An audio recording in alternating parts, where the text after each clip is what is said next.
Hi, both of you. Oh, there's 4 now. Hey, it's a brand new day here on Gilliam Farms. How's everybody doing? There is Joey. Joe, fix it for you. Joey. And then we got Rebecca, touched by yarn. Hey, Rebecca. Good to see you guys. So, have, yeah. This is weird because usually we're used to the chat and doing stuff off the chat, but we really can't do anything off the chat. Oh, nobody's here. Hey, there's Jesse and Lisa. And there's Troy Sutton. Hello, everybody. Look at this. So, I just want to thank you for rushing me to the house. Hey, Nana. Still trying to get home. It's snowing hard. Oh, no. Be safe, guys.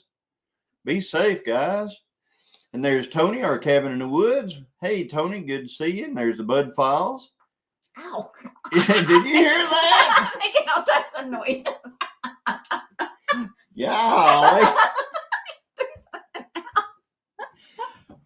Woo!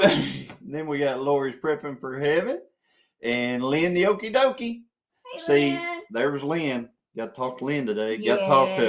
Got to talk to quite a few people. I Got Nana hugs today. I know you were talking about that. I got Nana hugs today. Because that Lisa, she likes to give hugs. She gives good hugs. Yep.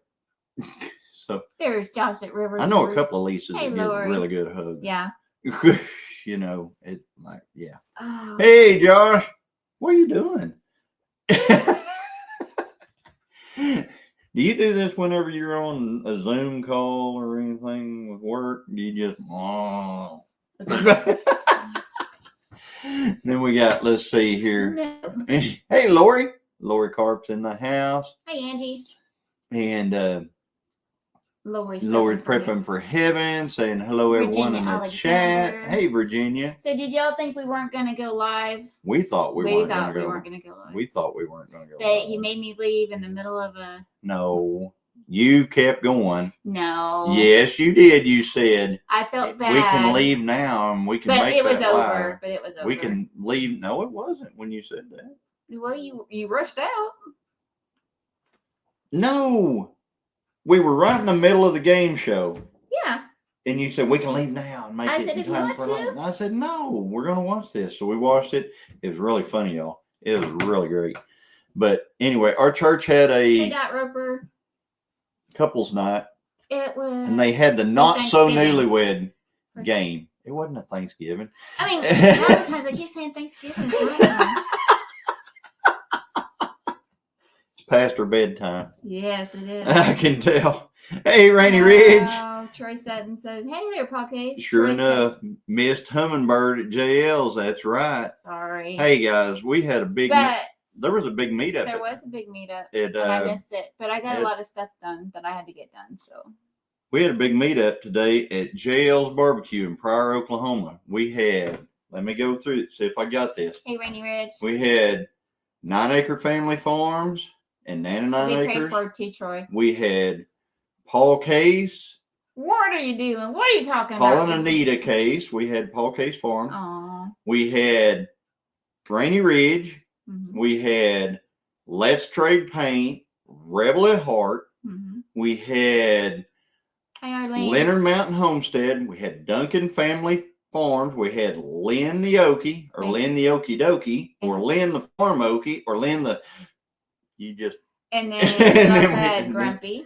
And then we had Grumpy. And you had Duncan Family Farm. Yeah, I already said Duncan Family Farm. And you had Rainy Ridge. Yeah, I already said that. And you had 9 Acre Family Farms. Yeah, I already said all that. And you had Nana 9 Acre Family Farms. I already said all that. You didn't say Gilliam Farms? I didn't say Gilliam Farms. We had Gilliam Farms. Hey, Evelyn. Last and least. Sorry about your pop there, Rebel Heart.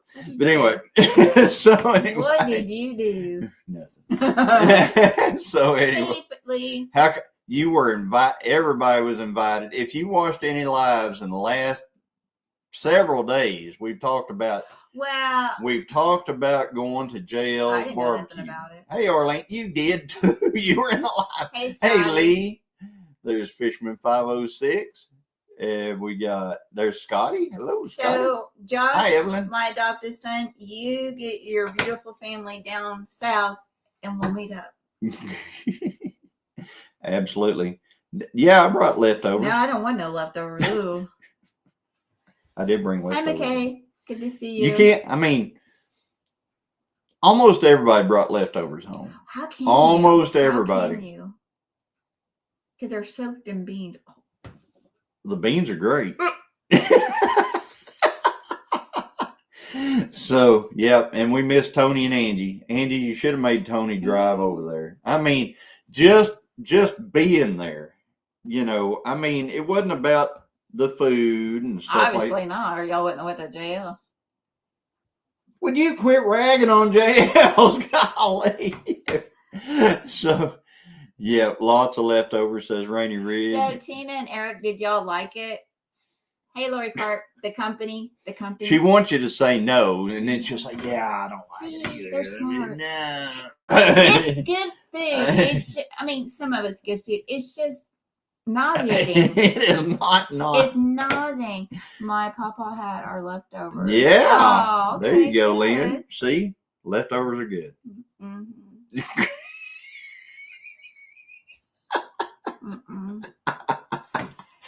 Hey, Chris. Sup. Are you saying sup when you got your pipe? We all drove our economy vehicles over there. We had Sean and Kelly in a Ford Dually. Whoa. We had Chris and Amy and Grumpy in a big old tall some kind of Ford, one of those. I think it's what is that? Is it 80s or a 90s, Chris? Something. We wanted to go, but we couldn't find anyone to take of the dogs. Yeah, they didn't. They need somebody. You could have left it. You could have left the dogs in the truck. No. I miss you guys too. I'm sorry I wasn't there. I did get a lot of things done though that I need to get done that I've been stressing about. So, but I better see y'all at 10 Killer. Yeah, absolutely. So. What are you about?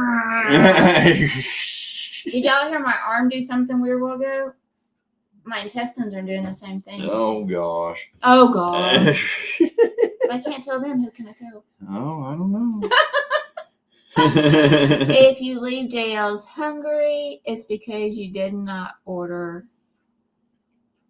What order? I can't see it starting out. Roasted taters. Roasted taters. I don't know. I don't get it. The whole thing of your plate, and they just put the whole thing beans, and then they shove all the food and make a mountain of food on top of it. That's what I don't understand. Because all your taters are going to be soggy, and they should be separated. See what I tell you guys today? What did I tell y'all today? John goes, what did you say? You better not be talking about me. I was. Good subject. Hi, Evelyn. I'm trying to figure out something here. I'm trying to figure out. Can you look? You were right. No touching foods. No. Soggy taters. Gross. Exactly, Joe. Hey, McKay. Welcome. There's Hi, Lisa. So. Yes. I like, if I could have food in like cafeteria tray style, I think that's the way it should be. So I need, I'm going to have to look it up, I guess. So anyway, carry on. Hi, Joe Jacobson. Hey, yes, thank y'all for praying for everybody. I know in Troy's area, there's a lot of people dealing with, I think, flooding and stuff. And I know a lot of people are going to be having snow and ice and lots of things going on everywhere. Hey, Nanny Tam. It's all getting mixed. I don't care if it's. Oh, that made me nauseous. Come on. Your head is going to have to come off the table at some point. Your head is going to have to come off the table at some time. It's been off the table the majority of the time. I don't know what you're doing. Hi, Arlene. How are you? That's the best part, Josh. What? When it gets in your stomach, it gets all mixed in together. I don't want to know that. Blah, la, la, la, la, la, la, la. So what were y'all saying about me? Hey, James Hall. Well, we were. No, I'm talking to them, not you. Well, so what did he say about me? How wonderful I am. How blessed I am. How he's my trophy husband. No. You got something that says you are.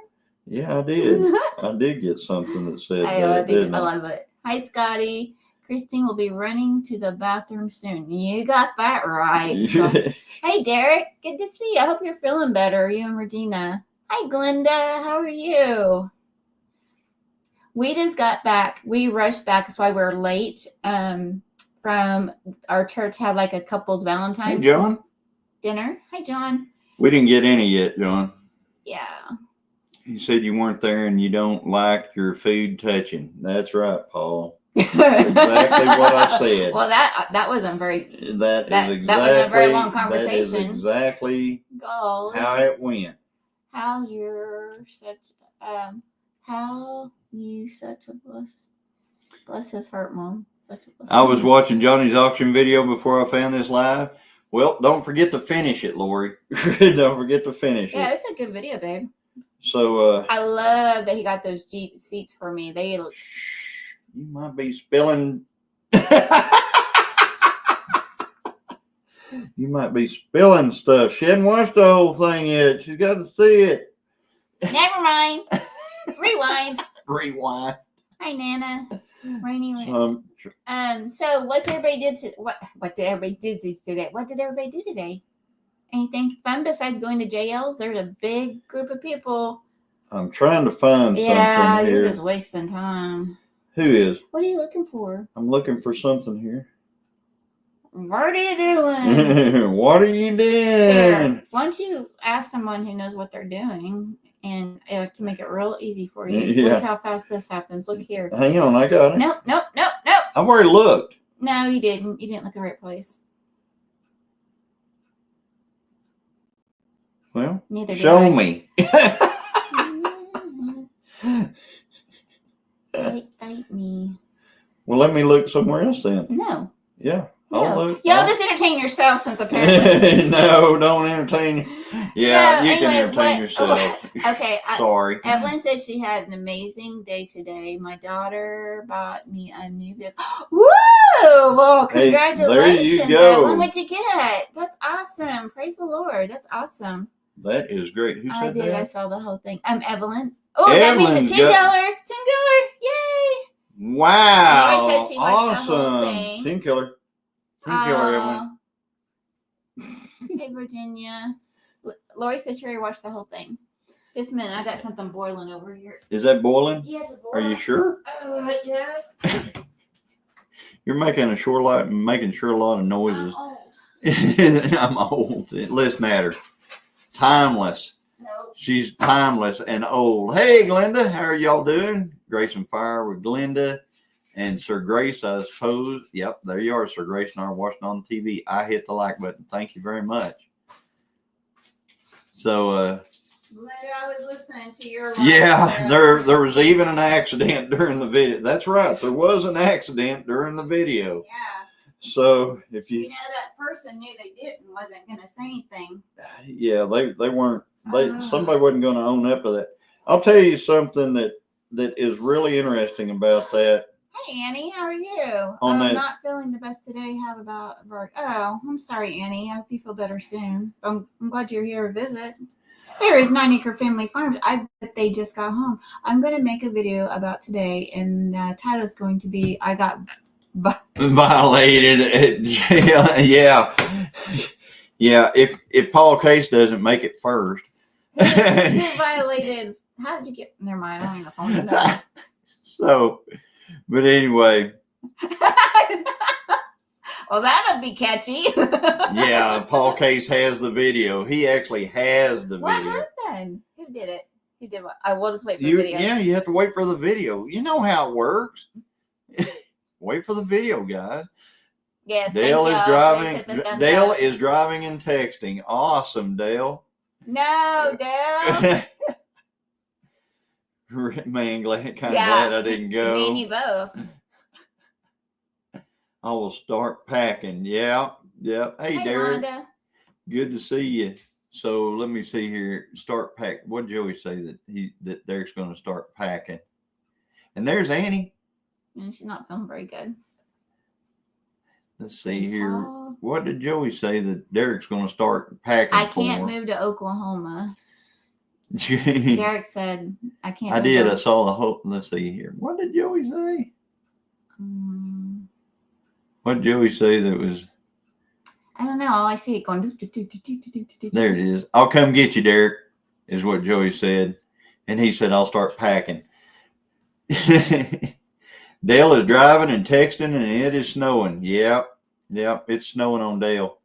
Dale and Lisa's. Everybody's prayers for Dale and Lisa getting home. I suppose Rainy Ridge has gotten home, so that'd be Eric and Tina. And it was really good visiting with them today. I sent you a picture of it with the info. Johnny won't like it. Christina, she sent it to you, and I won't like it. I don't know. I might like it. I like all kinds of stuff. Yeah, he'll like it. Whoops. What'd you do? It's James Hall, y'all. Hey, James Hall. He'll like it because he used to have one a long time ago. I had one of those. Long before he met me, I made him. I had one of those, Evelyn. I like it. That's a good. Is it diesel? Is it a diesel, Evelyn? So, but yeah, I had one of those. I had one with a turbo and all that stuff on it. It was not a diesel, but it was pretty cool. That's a good vehicle, though. So, congratulations. Show some sweet appreciation to Christine and Johnny. Please give them a great big thumbs up. Thank you very much. Yep. And okay, so bonfire shirts for 10 Killer YouTube Meetup be on tomorrow, maybe? Yeah, after church. So just plan on, you'll see them after, let's say 1 p.m. Central Time, they'll be live. Well, let's say 2. So if you're wanting shirts for the 10 Killer YouTube Meetup, which I could actually run that across the bottom here, kind of. Maybe. But Evelyn, those are still good. Those are really good vehicles. So I'm so happy for you. That's awesome. Yeah, they're good. They're good vehicles. That's nice. That is a big blessing. What a daughter. I pray that she gets a tenfold return for her blessing you. I liked the one I had. It was pretty cool. I wouldn't mind having one like that. But let's see. Well, it's that, what is it? That it's got that German engineering in it. It's pretty cool. Yeah, 15C just got home, spent all day snowmobiling. Oh, cool. Oh, wow. Snowmobiling. You know, it's something we don't do. When I lived up north, though, it was snowing, and all of a sudden, and I lived by a park in a townhouse, and I heard something. I'm like, what is that? It sounded like a chainsaw. All of a sudden, this guy just came flying up there on a snowmobile. It's the first time I've really seen him, but I always saw him. Everybody hauling snowmobiles all the time. Yep. I saw that. Hello, Wanda. Now. Well, that's cool. Henry's making handguns now? Mm-hmm. Cool. Better order your shirts early because bonfire. Yeah. Yep. Yeah. So yep. So they'll be on there. They'll be on there tomorrow. She'll put them on tomorrow. So then you can order your 10 Killer YouTube Meetup shirt. And you should get it in time for the meetup. I mean, we've never really had that. No, they're not available. You have long sleeve shirts and hoodies for the 10 Killer merch? Yeah, I'll put them on there. She'll put them on there. Yeah. So, hi, Heaven's Fire. I can do that one. How are you? What? I'm going to grab my computer. You're going to grab your... We're live! Yeah, I'll be right back. We're live! We're live. She gets up and she goes, well, I'll go get my computer and start putting them on now. Hey, White Rock Homestead. Jason and Tara. So, anyway, did you get my corrected address? Did you get Nanny Tam's corrected address? Yeah, with the highway. Did they get the... Did you get your book? Did you get your second T-shirt too that I ordered you? Thank you, White Rock. What? This right here. Farfignugan. Oh man, we are both here tonight. Awesome. Yay. Tara and Jason, awesome. Good to see you guys. Thanks for coming in. So, hey, Shallow Acres. Had to make a cup of hot chocolate for my sweet tooth fix. You know, that's something I could. No, that's why I'm not feeling very good. Is like we went to that thing at church, the Sweetheart Banquet, or what you want to call it. It was really cool. It was really good and cool, but somebody's not liking me right now. Too much information, I know. No, not yet, Christine. I'm waiting on the book. Okay, well, the book was coming from Joni and them, I think, and we'll check on that.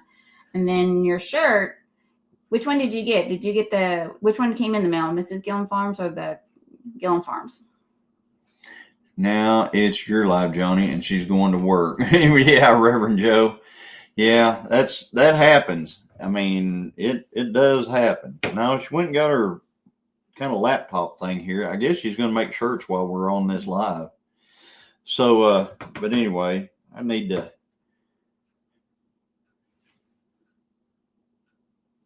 Check out the No Patience for You Fix It Man. Joe Fix It for You. Yeah, you guys check out Joe Fix It for You. Absolutely.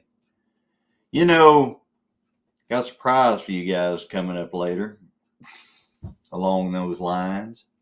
Just saying. Anyway, hey, Linda. Linda Peter. What are you talking about? You created that monster. You created that monster. Look at Christine, always working. That's right. She is always working. So the pink Mrs. Gilliam shirt, and I love it, said Nanny Tam. Okay, you got a Gilliam Farms one coming too. It was ordered the same day as that one. So thank you for me. You know, it really stinks when you can't remember your password. Yeah, she's sitting here. She's tried her password like 40 times. Well, this is my personal one. So, hey, Texas Raider Chris. We missed you today, Chris. We were. But he's going to be at Angular. You know, Texas Raider, I'm going to tell you, I'm going to have to confess something. Oh, Lord, what are you going to confess? I actually thought you were in Texas. He's always posting stuff. I thought he is in Texas. No. Where's he at? He's always posting stuff that show, you know, North Texas weather. Where's he at? He's always doing that. Where is he at? Like Ponca City or somewhere. Are you sure? That's what Dale told me. No, he's in Texas. Paul Case Farm. Look here. Are you really? My cousin lives in Ponca City. He used to have some sporting goods stores. I mean, all this time I was sitting there thinking, well, he's in Texas, North Central Oklahoma. I could so how do you get the Texas Raider? No, I could have sworn Christine, in case you forget your passwords. Hey, Texas Raider is a plane. When I used to set passwords, I get tired of everybody forgetting their password. I'd have them put in. I'd say your password's race car bets backwards. Figure that one out. Sorry, I thought it was funny. I got in. Yeah, did you get in? Awesome. It only took her a while. Hey, it's Ginger says, hey guys, sorry I'm late too. LOL. Well, yeah, we didn't even know if we were going to be live tonight. We were walking in the house at 5 after. Yeah, well, it was like 5 after 8 when we walked in. He was in Texas, then moved. So when he started this channel, he was in Texas, and then he moved to northern Oklahoma. But why'd you move to Ponca City, though? That's where we got that's where he wanted to go. I know, but I'm sorry. That's where he wanted to go. I'm sorry. I mean, it's like, why'd you move to Tahlequah? Because there's a lake and a... Well, there might be some around Ponca City. We've been to Ponca City. Boy. I'm sorry, Chris. Wow, hating on Ponca City. Golly. I don't know nothing about Ponca City. You did too, because we drove there and got my white Trans Am. Remember? Well, what was wrong with that? Maybe it's because my cousin lives there. I don't know. I didn't see nothing wrong with it. Yeah, we love Ponca City. I'm sorry, Chris. Forgive me. Texas Raider is the name of a plane. All right. That's cool. You ain't gonna win tonight, Johnny. No. I never win. Oh, you did too. You met me. It's like, why did Paul move to Quapaw? Wait a minute, I have been here all along. I moved from Owasso to here. She did. If anybody knows where Owasso is. Reverend Joe Jacobson. Hello again, all, just in case you missed it when I came in. Yep. Hi. Howdy. Hey, Ginger. So, let's see here. Texas Raider about an airplane. Okay, wait a minute. No, ma'am. I'm near Ponca City. I'm going to have to check that out. Logo shows a plane that's named Texas Raiders. The day before it crashed in Texas near Dallas, was supposed to fly on the... Oh, wow, Chris. Oh, okay. That's interesting. All right. Thank you Thank you, Mon. Hang on a minute. Texas Raider. So, it's got to be like a small plane or something, I'm assuming. It's probably a small... I mean, I've not seen any of the big commercial planes that are like named stuff like that. It's not like that NCL ship that we're going to be on in August or anything like that. I don't know. That guy will never call me, so I don't know if we're going to go on that ship or not. What? Hey, Scott. You said the guy from NCL? I said that for his... Well, he tried to call me once while I'm at work, and if anybody knows me... A B-17G Flying Fortress. That sounds that's cool. Not like something small. I've flown in... my friend's dad had a B-52.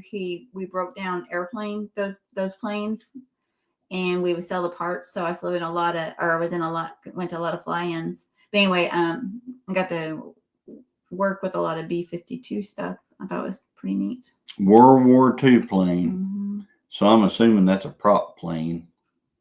So what were you going to fly on a prop plane for, probably, Chris? What do you call it? Probably maybe a fly-in or something. Okay. So we're not like just you just worry about the mule or whatever. Okay, load the wagon. I'll just take care of the mule. She's loading the wagon. I gotta go find my phone though. So we have flooding all around us, and my grandson rode his electric bike here. 16 miles. Wow. 16 miles.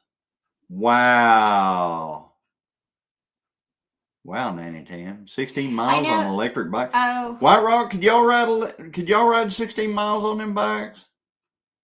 Golly. I know you can't. No. my hip would be done in the first quarter mile. It'd be done. I was going to say, if he calls me Monday, I'll be at work. But Johnny likes them electric bikes. Yeah. You heard what I just said. Yeah. There's a lot of people want an electric bike. I'm not one of them. You're so gimped up for that. I'm still gimped up for that. Like you got it. Like, when's my hip injection coming? She's like, when's my hip injection? Oh my God. Yes, sir, we can. We will bring the trike for you next time. Yeah, I got a 4-wheeler. Oh, I'll tell you something. Even the 4-wheeler hurts sometimes. What time are you off Monday? What time are you off Monday? It depends, but usually reaching me after 6 p.m. is good. Reaching her after 6 p.m. Central Time is good. So there you go. Hey, Patsy. We finally got our power back on now. It has rained all day. The weatherman says we're getting up to 5 inches of rain. My goodness, you guys out there. I'm praying for you guys on all that rain. I've seen some videos of the rain. It is wild out that way. Time to get a UTV. Way easier to get in and out of. We love our...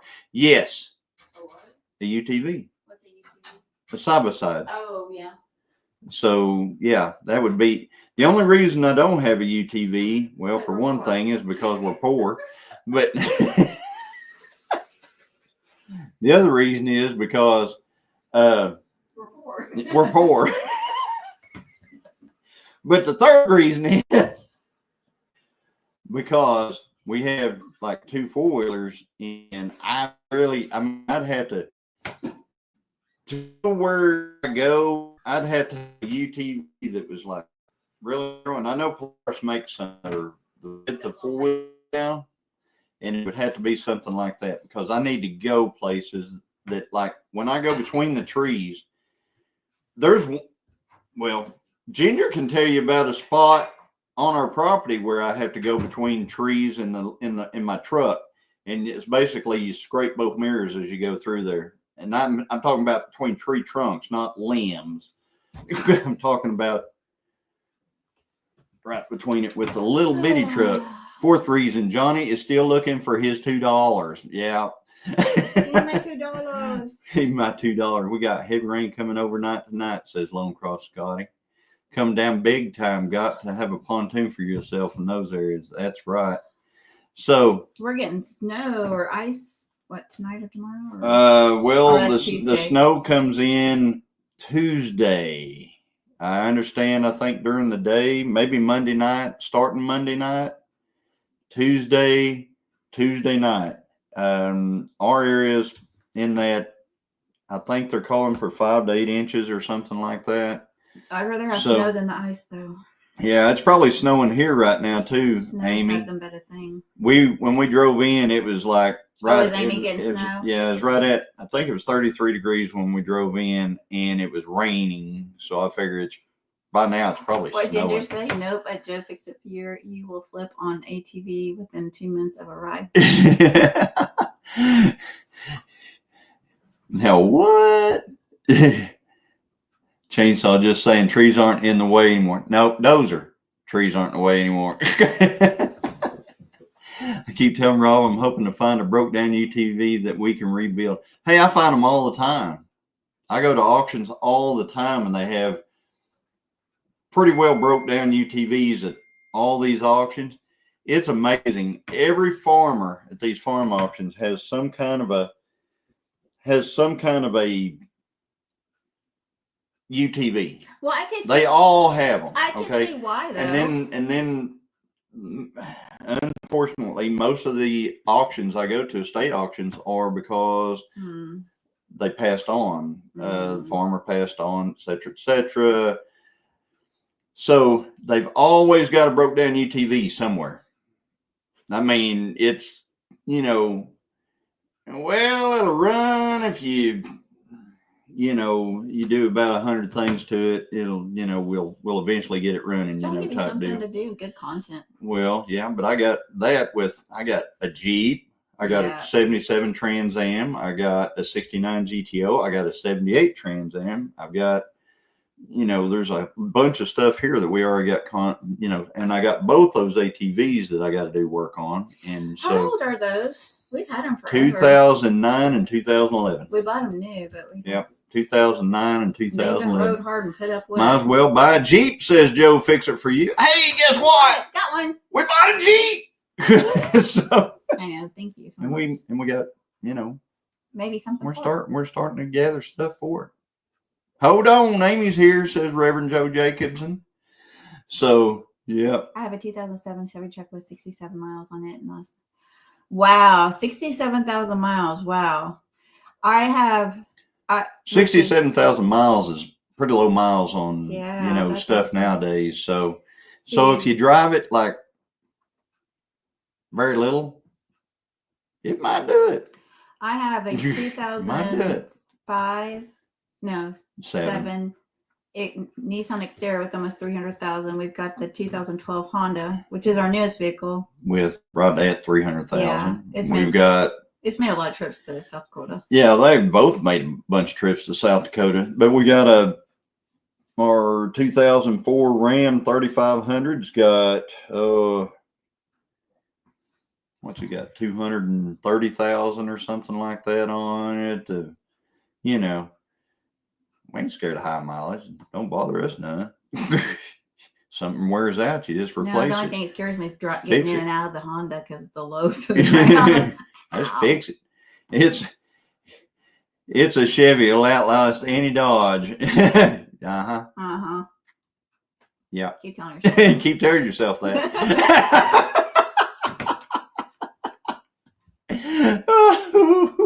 You got that hat too, Mr. Johnny. The Valentine's Day wasn't sweet. It was funny. Oh my gosh. We had some excellent Mexican food. Yeah, they had. I didn't take a picture Mexican of the table. food. It was all decorated. They had Mexican catered, and we had. It was really nice. Yeah. I mean, we had a lot of fun. I've got to. You need to show them both those pictures. I got to see here what somebody keeps sending me. What are you doing?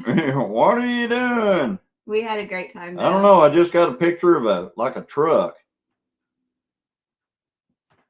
Did he get a new ride or whip? Probably. No, he got one the other day. Paul. Mm-hmm.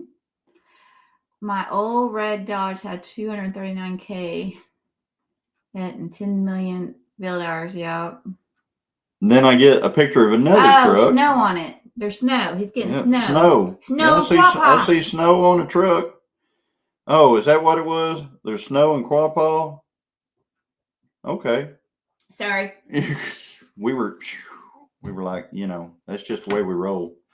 But anyway, and Duncan Family Farm is in here. Hey, Duncan, we saw the Duncans today. That Sorry, was awesome. I wasn't there, guys. Y'all probably had a lot of fun. Real like that military Jeep that was a steel, Johnny. It's a CJ5. I don't know if that'd be considered a military Jeep, but it's a pretty cool little Jeep. It's going to be really cool when we get done with it because I got big plans for that thing. And I think I know the color it's going to be. I got big plans for that thing. Yeah, I got big plans for that thing. Yeah, see there? I know. I'm so sorry Greg and Donna wasn't there. Yeah. It's just right now with the way my work is right now, it's really stressful and it's stressful already. So I had to get a lot of things done that I just have been putting off. But I got them done. Yeah. So I'm happy. Yeah. But I can't wait to see y'all at 10 Killer though. Does your husband better not come up toe to toe to me though? Or Greg better not. Yep.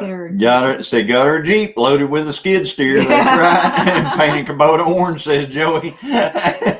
You're pretty close, Joey. 12-inch wheels for that Jeep, says Reverend Joe Jacobs.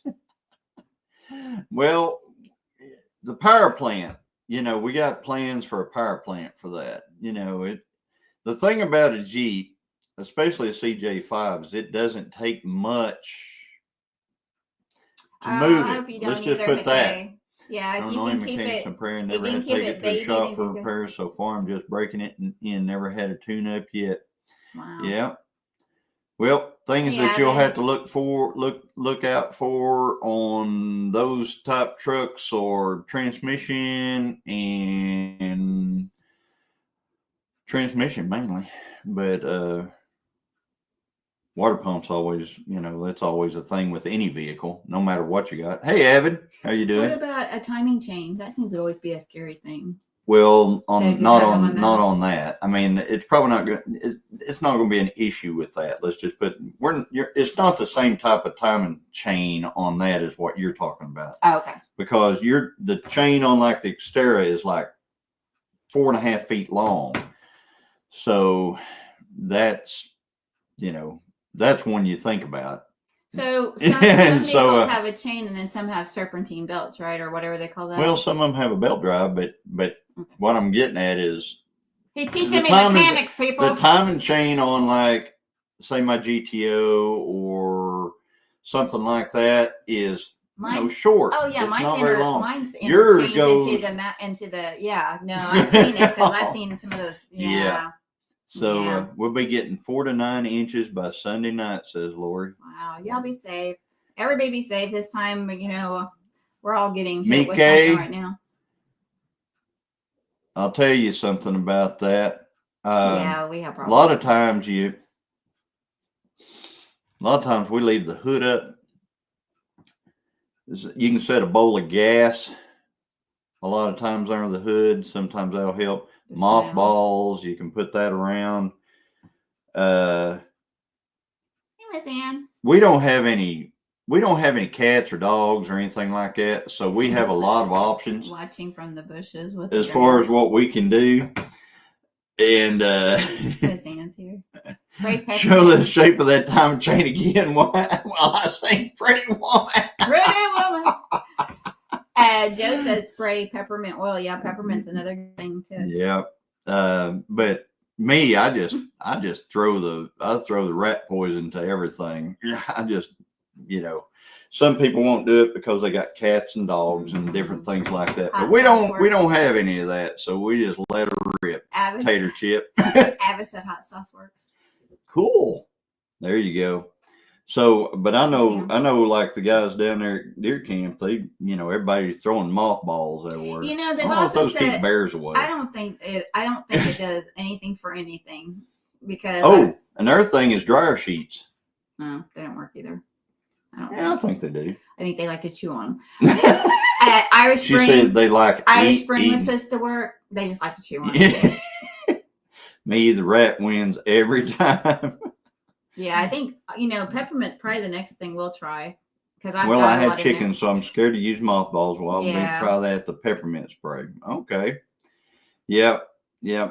Well, we have chickens, but they're in the run and they're locked up. They have to be because we have bobcats and foxes and everything. Because I'm scared that the rooster is going to get me. She's afraid of the rooster. I'll tell you something. She has to put on my hat. Whenever she goes and feeds the chickens, she puts my hat on. Yeah, because you like the three roosters so much, but if I go back out there and I get that, I'm taking some bear medicine with me. So I'm tired of it. But anyway, yeah, she runs like a little girl all the way screaming.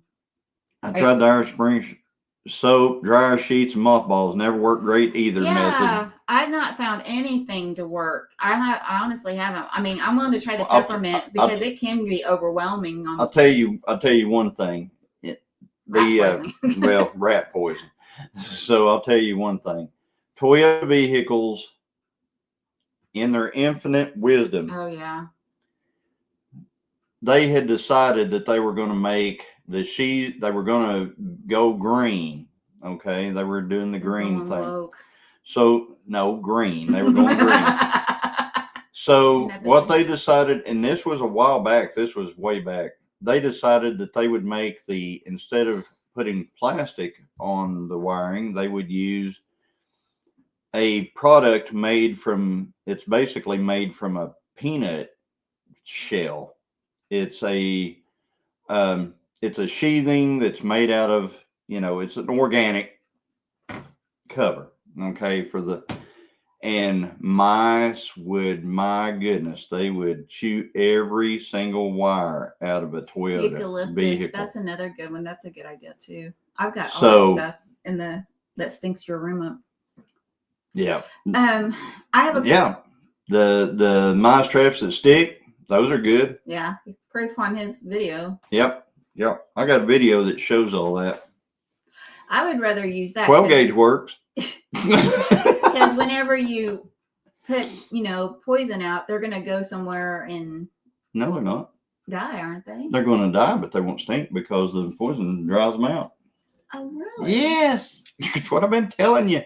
That new poison dries them out. I heard it this time. I remember you telling me that. Yep.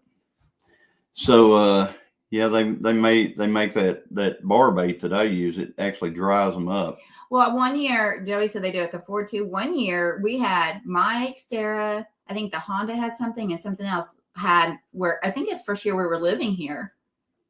Yeah, it was like right after it was within the first couple of years that we were here. Yeah, because we dozed all this out when we put everything here. They were like chewing on everything. And apparently we displaced a lot of field rats. Mm-hmm.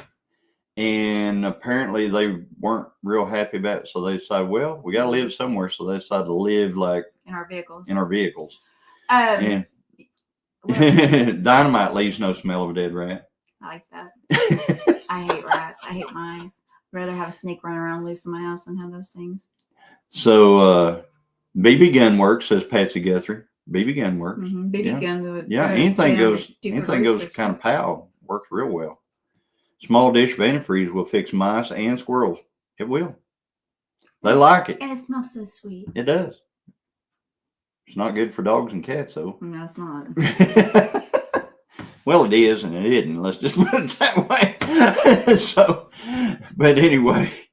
So they never touched my Tacoma, but got Joey's F-150 first time he parked under the car. Yeah, Wow. your Tacoma was new enough to where they had fixed that issue.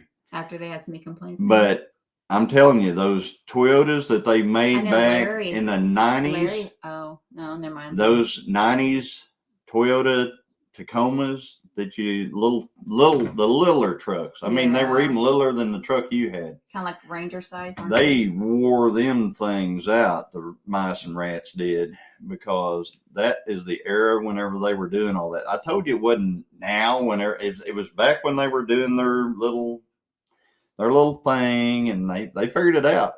They figured it out because they had to. I think there was a class action or something like that, and they had to replace a bunch of wiring. So. Sounds like Ford needs to do that. So, well, I think everybody needs to do that, because they will really get after all of it. Hey, Tamara. So, Slingshot works. Wrap the wires and ghost peppers. Oh, that'd be good. And soy. Mice and rats love to eat it. That's right. Soybean based product, and the mice love it. Yeah. Mm-hmm. Had to call a wrecker to come get the Ford. Had to let it coast down the driveway. Oh no. Ford used a soybean based product, and the mice love it. Oh wow. Ford did it too, huh? Maybe that's their way of making I know Toyota money. did. We know if we put this on here, field rats are going to be all over this, and then they'll have to bring it to our shop. You never know. You never know. I mean, or something's going to get after Ford's it. always got a better idea, y'all. So, anyway. Johnny. That's what I just said. Better idea, wasn't it? It's like a little question. Never mind. Exclamation point. I call it a question mark. Yeah. Anyway, well, it's after 9. So if anybody, I'm gonna throw the link into the chat if anybody wants to pop in, say hello and stuff like that. So let me see if I can get that going here.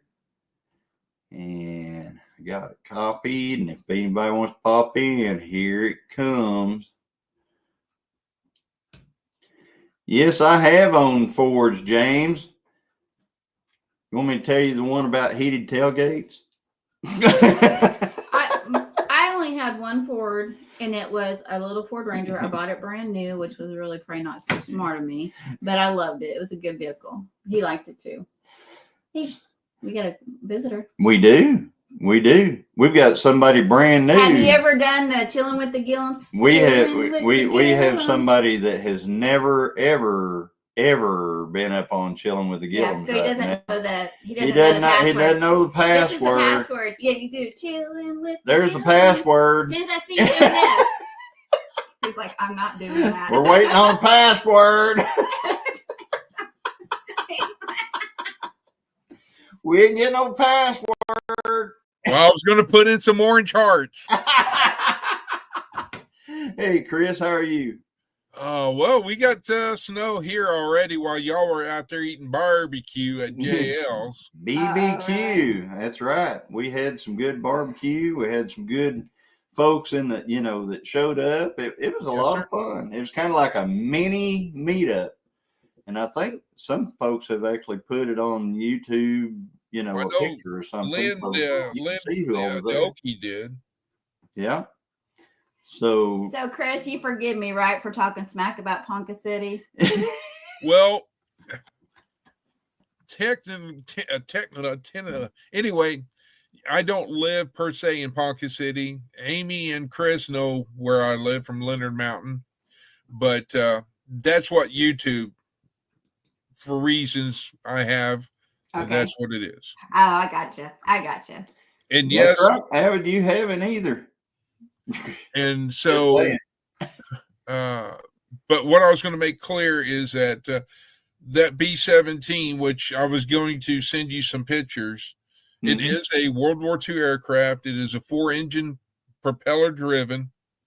If you ever saw or ever know of the Memphis Belle, Oh yeah. Yeah, I heard of it. It's exactly the same thing, but the Memphis Belle was a different beginning. The first one, so it's a different model. Whereas the Texas Raiders with an S was a later model. Okay. And if you look back up here, yeah, you'll see all the plastic models Yeah. of airplanes, and then there's the B-17s that are above me that I still have to build because okay. I plan for my retirement to work on my long thing of building model planes. Oh, that's cool.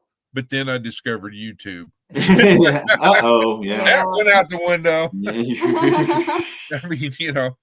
But Well, anyhow, I had someone gift me a GTO model, a 70, I believe, 70 GTO model, and they're in the chat. They're going to talk smack. And she's probably going to hear this, but I still don't have it together. Well, what year is your GTO? 69. That's what I was thinking. Yep. Well, we got two 69 GTOs.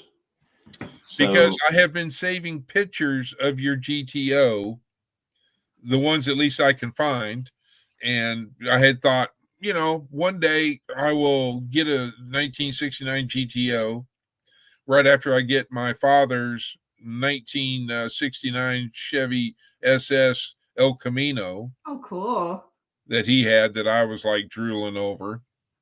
But anyhow, long story short, I've thought about trying to build one, but the pictures don't tell me the exact color of your vehicle because it looks like a deep forest green on my end and all that. And then trying to get the striping and all the logos that you have on your vehicle. Yeah. You know, including I'd have to include one of Elmer, you know, had to put a I can't forget Danny now. Danny, wow. You know, I don't forget him either. But anyhow, but yeah, I'm north of Tony from our cabin in the woods, Tony and Angie. I'm north of them about an hour and a half. And I'm really far from the mod mother. The mod mother? I like that. Now she's a mod mother. Oh. And then you've got Mr. Pickles over here. Good night, Linda. Mr. Pickles. What are you doing? That's a cool hat. I like it too. I got one of them. I have to. Mine still got the sticker on it. So Mine does too. Authentic. Is yours autographed? No. Mine isn't. Oh. Yeah. Mine isn't yet. How are y'all doing? Whenever everyone in chat, everybody keeps saying hi. Yes. Did Dale and Nana make it home safe? Still I on hope road. so. Because I didn't see anything, and I know that they kind of they're not late people, so I didn't want to call him and ask him. When they came here for my birthday, they didn't go home till the next day. Oh, so I don't know about that. Not late people, but Okay. Dale's one of those guys that when you get started talking to him, you could talk and lose total track of time. Apparently. So 2 or 3 stories before you leave tonight, Paul? Hey, don't go picking on me like that. I'll say it right now. Bye, Paul. Whatever. I'll be the early bird. I thought Be we the were early friends. bird. So I'm going to run that across there while we got all this going too, so everybody can see that that's coming up. Oh yeah, by the way, folks, the 10 Killer Lodge actually has rooms available. So just saying, if you look on the website and it says they have no rooms available, Just call them. it's incorrect. Hello. Ring a ding ding. Ditto skull. Did you hear that comedian talking about that here a while back? Apparently, in some town, they've had trouble with people saying that their 911 service wasn't working. And when they come to find out about it, they were trying to text 911. And I'm like, in an emergency, you're going to sit there and write out their heart. text 911. It must have been a city slicker because the big cities only have that able to text to 911. And he said, no, you have to pick up your phone and use your voice. Yeah. You can use your big boy voice. Yeah, grow up a little bit. Grow up. But I just think it's another one of those places where natural selection could have helped us out if they'd left it alone. Yeah. Getting a foot of That's snow just tonight, mean. Holly Hobby. So, Hey, Holly. so the snow has hit you at Paul Case Farm, and I'm It might be snowing at our place for Texas all I know. problem. Texas Raider Chris, you getting snow? I'm sure up Ponca City way. Yes, sir. It's already come. It was the early one, but our main one is going to be like yours and everybody else's. It's like Tuesday or Wednesday, I believe. Yeah, Yep. Tuesday. Yep, Tuesday We're looks supposed to like get- it's going to be. Tuesday's going to be rough. Tuesday night is going to be rough, and then Wednesday. I mean, it's not supposed to get above freezing till Saturday. Right. But I need that Monday because I've got people that need wood that I haven't got made yet. Well, when you Made the wood yet? Oh yeah, I got orders for firewood to deliver Monday, and I've moved the logs inside the building. They should be dry. They'll be handy. It's kind of going to be, after the cart after the horse on Monday. Do you think? Well, that's when we're supposed to start getting into the 60s again, I think. No, I'm talking about day after tomorrow. Oh, you're talking about day after tomorrow. Okay. Yeah, I need that Monday. Oh, yeah. Yeah. But Yeah, this is the first time I've actually had a lot of people that I've turned down because I've used up everything I have here. Oh, wow. Amy said it's fallen heavy enough to cover footprints as fast as they were made. Wow, we're not got any. And there's a phone number for 10 Killer Lodge. Texas Raider has put that up. Chris, thank you. So Yes, sir. Lisa and Dale made it home about 5 minutes ago. Good. Lisa and Dale made it. yay. Nice. Thank God. And then Greg says no snow here, still 42 degrees. Yeah. It was 37 before we got to Veneta on our way Really? home. Wind blowing like a fury. Well, it was, Well, it's picked up since we've been home, and it's gotten a lot colder when I just checked. yeah, it's like 32 I don't know what or it is. 33 now. The wind was, And then when I got home, I hopped on the four-wheeler. It was just getting really dark, and I hopped on the four-wheeler and went and checked cows. And the middle of a poor, choice. You did too? No, I'm waiting to hear. Yeah, I didn't. Nothing new. Oh, okay. Nothing new, but I went and checked cows, and that was a poor decision because I didn't know how cold I got. And of course, you stick your left hand in your pocket. And, I had my hood on, my old heavy chore coat. But you can't do without having your right hand on the handlebars because you won't go nowhere. oh, that's true. I figured out how to make that not. Anyway, I could probably wreck real easy if I tied it open somehow. Yeah, I bet you. I had my gloves on too, but my right hand was just about froze time I got back to the house. And There's it was only- things that you can buy, I heard, that helps you with that called gloves or something. I had gloves on. You did? Yeah. Dang, that's Holly cold. Hobby is needs prayers are appreciated for my dad. He's in the hospital fighting a bacterial infection and the flu. Oh, bless heart. So- Yeah, absolutely. Prayers Holly. up. Prayers for your dad, Holly. No, he's been battling stuff lately, so sorry, Holly. We'll be praying for your dad. So I see people are sending prayers, and don't know if y'all saw Jan's post, but the boss has a fractured ankle and he looks all racked up. So keep them in your prayers. So keep Kevin Jan's husband Kevin in your prayers. Looks like I think he dropped something on his foot, like a piece of glass or something. Woo! Yep. And then I wonder if they got their firewood today. Yeah, that's what I wondered. They were asking for help yesterday to have somebody go and help them get the firewood, because Kevin was supposed to go and pick up firewood today, and then he got hurt and he couldn't do it. So they were asking if anybody could come and help him. They all they had to do was pick it up and bring it back and unload it.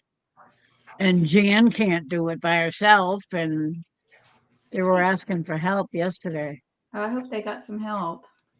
Chris, can you shoot me with that thing? What thing? Oh, yeah. Here, hang on. Go ahead. Oh, it failed. Yeah, I usually fail the test. No, right before I got on, I was running a 93, and it was going up, and I quickly took some Motrin, and now it's 93. Hey, Brian. 93? 93 is below where you're supposed to be. Yeah, it should be Or not 98.6. 99.3, excuse me. There you go. Because we were I like, was wondering. we were like, man, are you still with us here? You're on 93 He's still alive.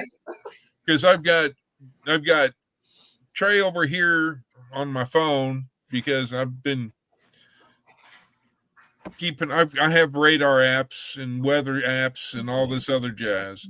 If there were storms towards Paul, I'd be sending him stuff, blowing up his phone. McKay, I don't even know what 3 Can Shy is, so no. Usually, if it's a collaboration, it's me that does them. We don't do them from Johnny's channel. Hey, Peterson Farms in Nashville. I'm not much of a collab. Yeah. Like cooking and stuff like that. It just doesn't. He did one for me one time, and We like eating, though. yeah, but you know, maybe we could start a collab of just videoing yourself eat. Yeah. And we, I mean, we can go to the restaurants and we direction can I did. eat. I mean, you know, but yeah, I'm probably. What I was thinking was, as Johnny pushes his mashed potatoes and his corn juice together, just loses it. The 3 Can Shy is the alter egos. The mashed potatoes have butter in them, and that's what the corn juice is. Come on, man, sister. prayers, Reverend Joe.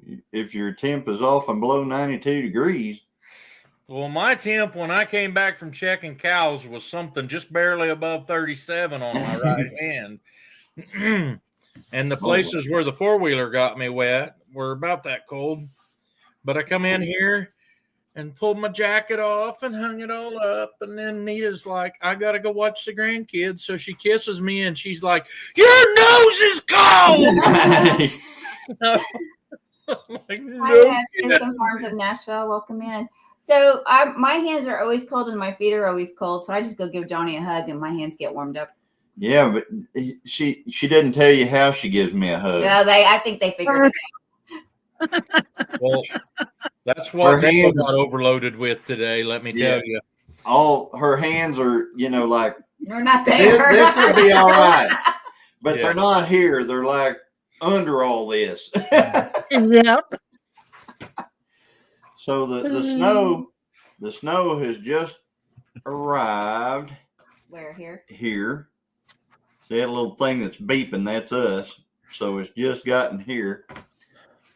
So, but anyway, we got about 4 inches so far. Just a minor deal here, though. The big one is coming. So, done. Oh yes. Yeah, I'm sure. I'm sure there'll be videos. He got violated or something. I'm sure there'll be videos of that. You want to see it? I'll give you a peek. I don't care. Dale can't handle hugs. Oh yeah, I heard a rumor about that. That's probably how that started. I shouldn't say he can't handle him. He just prefers not to be hugged. Are you ready? We're ready. Take a phone. Hey, Brian, the Vineyard Farmhouse. Farm. Dale don't like hugs, so we're gonna hug you. Big Farm. Oh my goodness. That's funny. Everybody's hugging Dale. That's priceless. Everybody.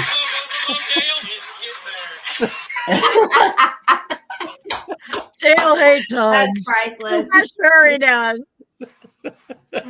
Where I got violated. Mukbang channel. Here's what you got coming there, Mr. Johnny. What is it? Oh yeah. That I was pretty can't hard to see. drive. Snow. Yeah. Yeah. Yeah. Our Yeah. forecaster out of Joplin says he thinks we'll have like an inch, maybe a little less than that tonight. Yeah. But Okay, the Shiloh, story, just help me understand. You're going to have to help us out here. Mukbang. The mukbang channel. We're sitting about 3 feet of snow in 3 days. Well, you're in Canada, Scott. You're supposed to have snow. This is true. I mean, I tell you what, in South Dakota, Josh, he goes, get in the house and Scott. Anybody So- see Troy Stutton's videos? He's getting flooding. Yeah. yeah. Yeah, he is. He was saying Yeah. everybody that lives around him and stuff, and for him. He was So, asking for prayers. I So- posted a prayer request on my channels to ask for prayers for everybody down south because of the tornadoes and the thunderstorms and the rain, Isn't the that crazy? flooding that's In all happening down seasons. there. Oh goodness. Oh, Yeah. mukbang is where people eat on camera and just chat about what's going on. You don't do that, do you? no, that'd be Paul Case. just know what we have for lunch. Everybody's got that in common, right? I mean, Exactly. Right. I mean, I'm gonna be the least popular eating channel there is. But I like hey, my dad told me years ago that no life is wasted. Some are just a good example of a bad example. That's good. Amen. So yeah, Scott, and I was going to go there with that. So, like I was saying, South Dakota, they depend. They do a lot of agriculture in South Dakota, so they depend on snow. Because rain runs through the soil too fast, and snow is like a time release moisture. So they depend on snow to have good crops and stuff like that. In other words, it saturates it. It keeps the soil wet all year and, stuff like that.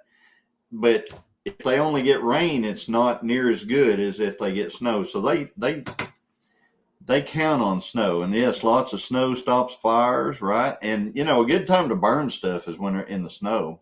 I like, if I've got to burn some big brush piles that are actually in the hayfield, and there's a lot of that old, that dead grass out there right now, and a good time to burn that's in the snow. I was So, doing some burning today. and that's probably what I'm going to be doing as soon as my dozer gets home, and should be.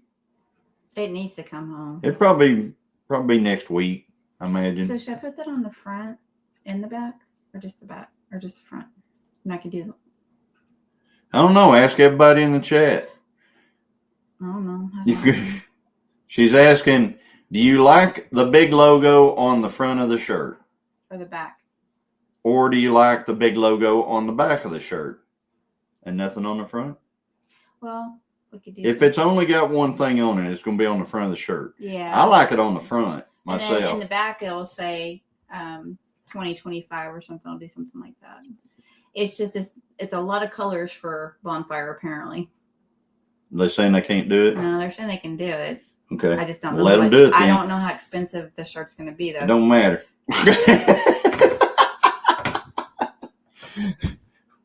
We're not buying it, and we're buying ours.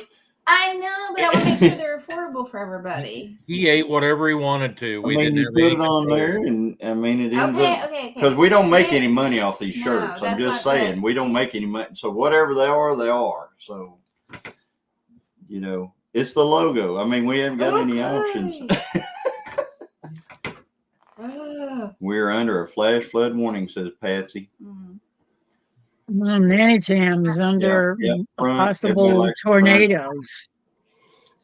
So, line of storms from Louisiana to Cleveland, Ohio. Okay, only heard part of that conversation because Rob and Switched Rooms thought someone was joking about Johnny eating on camera. They were talking about me eating on camera because I don't know. I talk about it.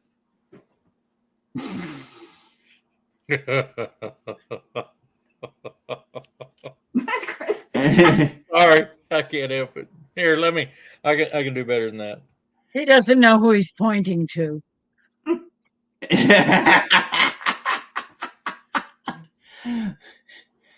Ding. Ding.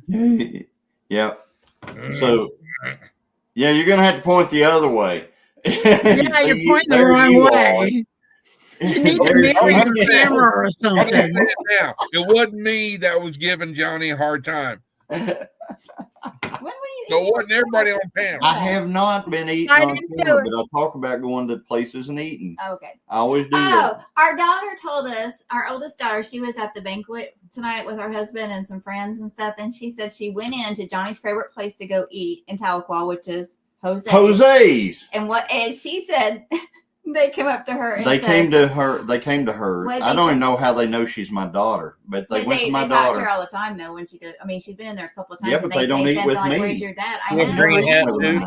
don't know how they. She knows. Anyway, they go, what has he become too famous that he's too good to come in here and eat?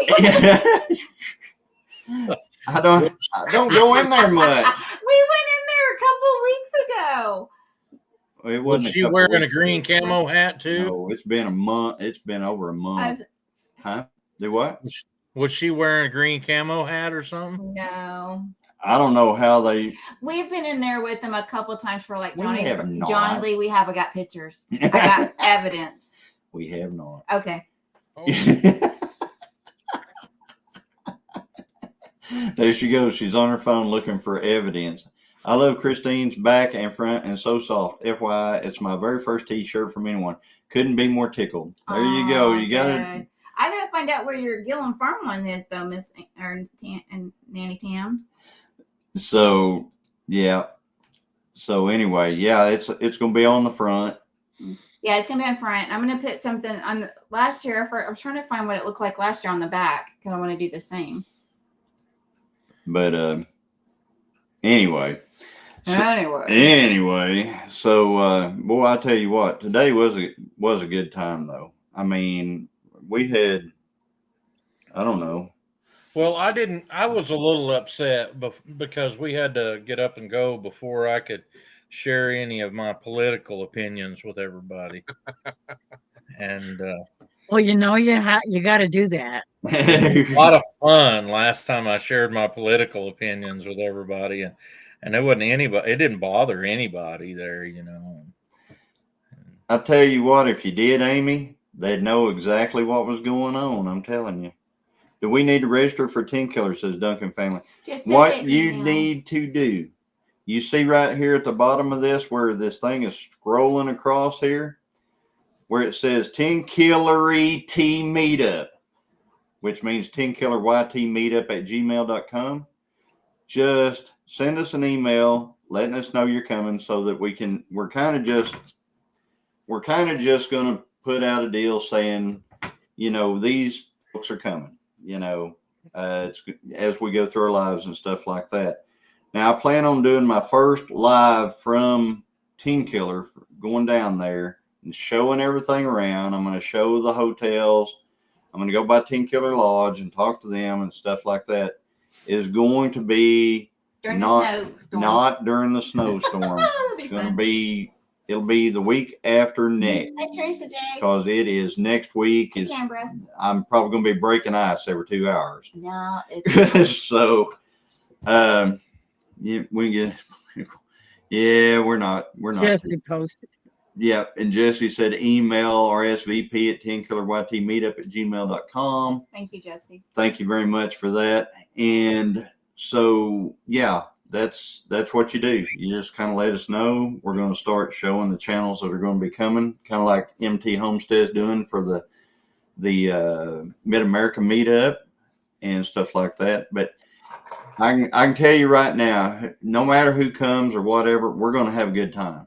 It's going to be a good time. So it's going to be, it's going to be back. We're going to visit. We're going to have a good time with one another. Back. And we're going to, it's a family reunion. It's going to be a family reunion. That's what it's going to be. It's not going to be like it was last year. It's going to be a family reunion. So hey, I just have something I want to say about what happened last year. And I don't know nothing about what happened last year. There was this little gal that come and sat down with Anita and me for just about 10 minutes. I don't remember if anybody even ever said anything, but eventually she got better and left. And if that's the case, anybody who needs to, if you need a time of solace or something like that, if things get too hectic, you can always send me an email. If Paul K. Sawmill. Sawmill, it'll be all right. Do I know that person that sat down? You do know that person, and like I say, sometimes you just need to stop. Yeah, I remember saying, "Hey, just sit down, take a little visit for a minute," and I did need that. Miss Christine. Yes, sir. Can I be dignified for a second? I have no control. I've got an important announcement. Okay. Think about away all the politics.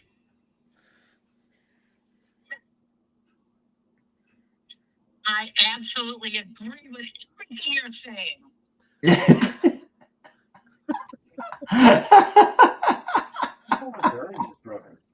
Let's see if I can get it square. Absolutely. I got it. There you go. That is Paul Case and his view on politics. That wasn't even Chris. That Chris read my lips and he said, "That's all I have to say about that." Love you, Paul. That's right, Chris. He said the family you actually like. Yeah. Yeah. And Amy and them are going to do a live down there as well. Oh, I'm going to crash that one. So yeah, it's it's pretty good because we do these lives and you can see the camping spots, and we've actually had people come in on the live and they say, "Well, what's that spot right there where you're at? Where is that at from the and they just and that's really good." Evelyn was worried about the stove size where she was staying at, like one of the cabins, because she was doing all and I went and looked. I went to the cabin and went in and looked at the figured out how big the cabin was, how big the stove was, all that kind of stuff.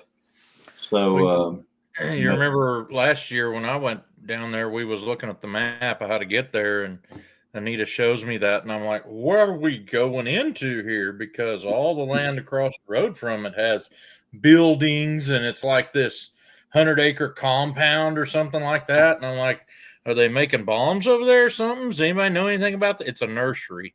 Yeah, it's just a nursery. It's a huge nursery. And you can see it on the other map, but you can't really see it whenever you're pulling into the place. But anybody traveling there from out of Oklahoma will probably see several places. I'm just going to guess several places along the road where there has been greenhouses put up, and then they're in some state of disarray. And I want to share with you what that is if you don't know. Those were marijuana growing farms. Mm-hmm. And just so you know, Christine prayed over each one of them that they would be like where they're at right now. and they're in a state of disarray because about a year's worth of using them, and they figured out they're not selling pot to people who weren't already smoking pot, and they already had a place to get it, I guess.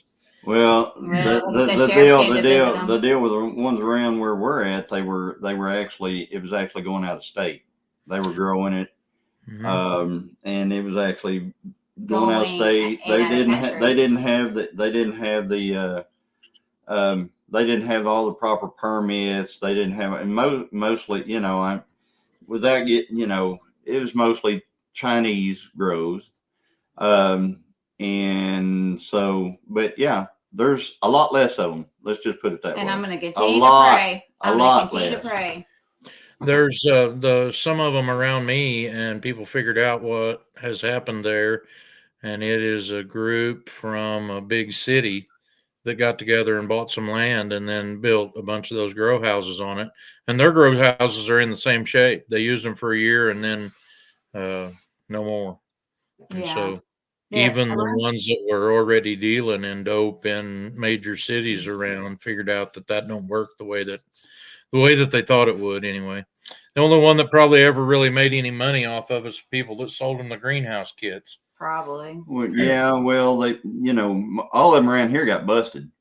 Yeah. So I know there was several around here that did, but there's a couple of them I know that just they operated for 1 year and then they didn't ever do it again. Well, that was mostly the Eastern Europeans still got their big one going over here, but but used to be you could throw a rock from one dispensary to the next in Tahlequah, and now they're down to, you know, there's not that many now. There were 5 of them sprung up in Commerce, and I think there's only one of those that's still there. Every one of them built a new building though. They built a new building to sell the stuff out of, and now we got buildings sitting empty or for sale. Yeah. Yeah, that's going on here too. The competition was, you know, it showed what could stay and what couldn't, and there's not that many. There's not near as many as there were. Well, I'll tell you what, Grove was covered. Yeah, every old gas station, says Chris. Yeah, every old gas station, Well, Dale and Lisa drove through Miami, and I didn't know it, but they were married in the same place in Miami that Anita and I were. They were about 6 years behind us or something like that. But he said, yeah, you know something that wasn't here when we were here? 6 dispensaries you pass getting to the middle of town. In the 3 casinos. Jack Dyer family. Yeah, we didn't have any of them. There's not just Jack. 3. Mr. Dyer. So, but yeah, and I believe the Dyers are coming to the meetup. They better. Gotta be there. So just saying. Do the new they people did get invited to go to JL's, but they all figured out it was a little bit far. Jack, right. And then Red Dirt Rooster Road. Somebody else was on there. So Paul, let me ask you this. So the new people that go to 10 Killer, do we got to wear them little, you know, stick-on things that say, hello, my name is? No, the smart thing to do, apparently, is figure out a clever way to give people something that has your channel name on it. There you go. Oh, like pins? Yeah, like a pin, a stickers, something. Hey, George Marshall. I don't know. You're picking up the slack. I don't know what stickers cost to have them made with your logo or whatever on it, but the pin deal was cheap. I think I didn't spend $70 on 100 pins. I like my pin. I finally found it. Oh, did you? I think I have like 1 or 2 of those left. And I told you about giving away a really bogus prize, didn't I? No. I shot some video when Nita and I was on vacation this last summer, and I put the video up, and I made sure it didn't have anything on it that was a direct like picture of the name of the place where we were at. And I told people the first person to guess right in the comments of where we were at on our vacation, that I would give them a free 5-gallon bucket full of used hay string. But they yes, I remember that. But they'd have to come and pick it up. Okay. Boy, that's awesome. And there's the guy. His title is Hound of Goshen, and he was on Jesse and Lisa's live the first time I ever watched their giveaway. and he won the vanilla and had him give it to me. Aw. And he figured out we were in Branson. And then I'm like, dadgummit, I can't give him a bucket of used string. So I found like 4 or 5 of those pins and mailed him. Oh, that's awesome. Yeah. I remember that. That was hilarious. Yeah. And he got it right off the bat, of course. But Hound of Goshen is an entertainer, and he does these little singing gigs, I guess. I don't know if he plays the guitar or what, but he travels around entertaining that way. And I'm sure he's been to Branson numerous times. Oh, I didn't know how. I haven't seen him in a while, but I didn't know he did that. Apparently, he does. That's cool. And Well, he gives him. and he gives people, the benefit of the doubt. That's how come I know that I have him as a subscriber. Number one quality of my subscribers are they can overlook flaws.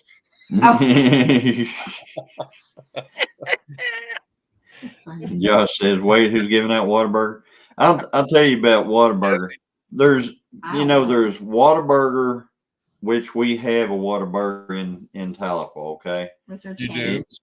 So it's a chain Whataburger. Okay, it's food. I mean, you can eat it if you don't have anything else to eat or anything like that. It probably is. Hush. Would you hush? I'm having too much fun. Okay. So, but I'm going to tell you something. Over in Russellville, Arkansas, if you turn off there on Highway 7 and you're going south, would be Scenic 7, but you're going south through Russellville. It's like cutting right into town right there. You go, I don't know, a couple of miles down that road. On your left, there is an old hamburger joint there called Whataburger. Dash Burger. And it's just like the one that we had in Tulsa years ago. And it is amazing. It's actual edible food that you can eat. Hey, there's do they serve it with dividers on your plate? No. They should. I'm just telling you. Hey, old Pecan Homestead. Howdy. I know I had trouble getting it out too. Words are hard, y'all. So, but anyway, and folks out there in the chat, every once in a while, you're going to see a link drop. So if anybody wants to come up, you're more than welcome to. Well, hello, Shakota and Layla from. Yes, I do remember Burgers. Hi, Chris. Street. Oh yeah, that's been a long time ago. I forgot about Burger Street. But I'm telling you, that one over in Russellville, it is. Oh, no, I've never been to it. Hey, Old Pecan Homestead, we actually have a good Burger King over in Tahlequah. Oh, it is good. You go to. I'm telling you, our Burger King is way better than Whataburger in Tahlequah. Oh, we got both of them. It's clean. The Burger King over here, you walk in there, I bet you could almost eat off the floor. No. I mean, it's clean. I'm telling you, that place is clean. You walk it, you go, and it's old and it's dated. I mean, the place looks older. They got it's customer not. Service, though. They've got really good customer service, and it is always super clean.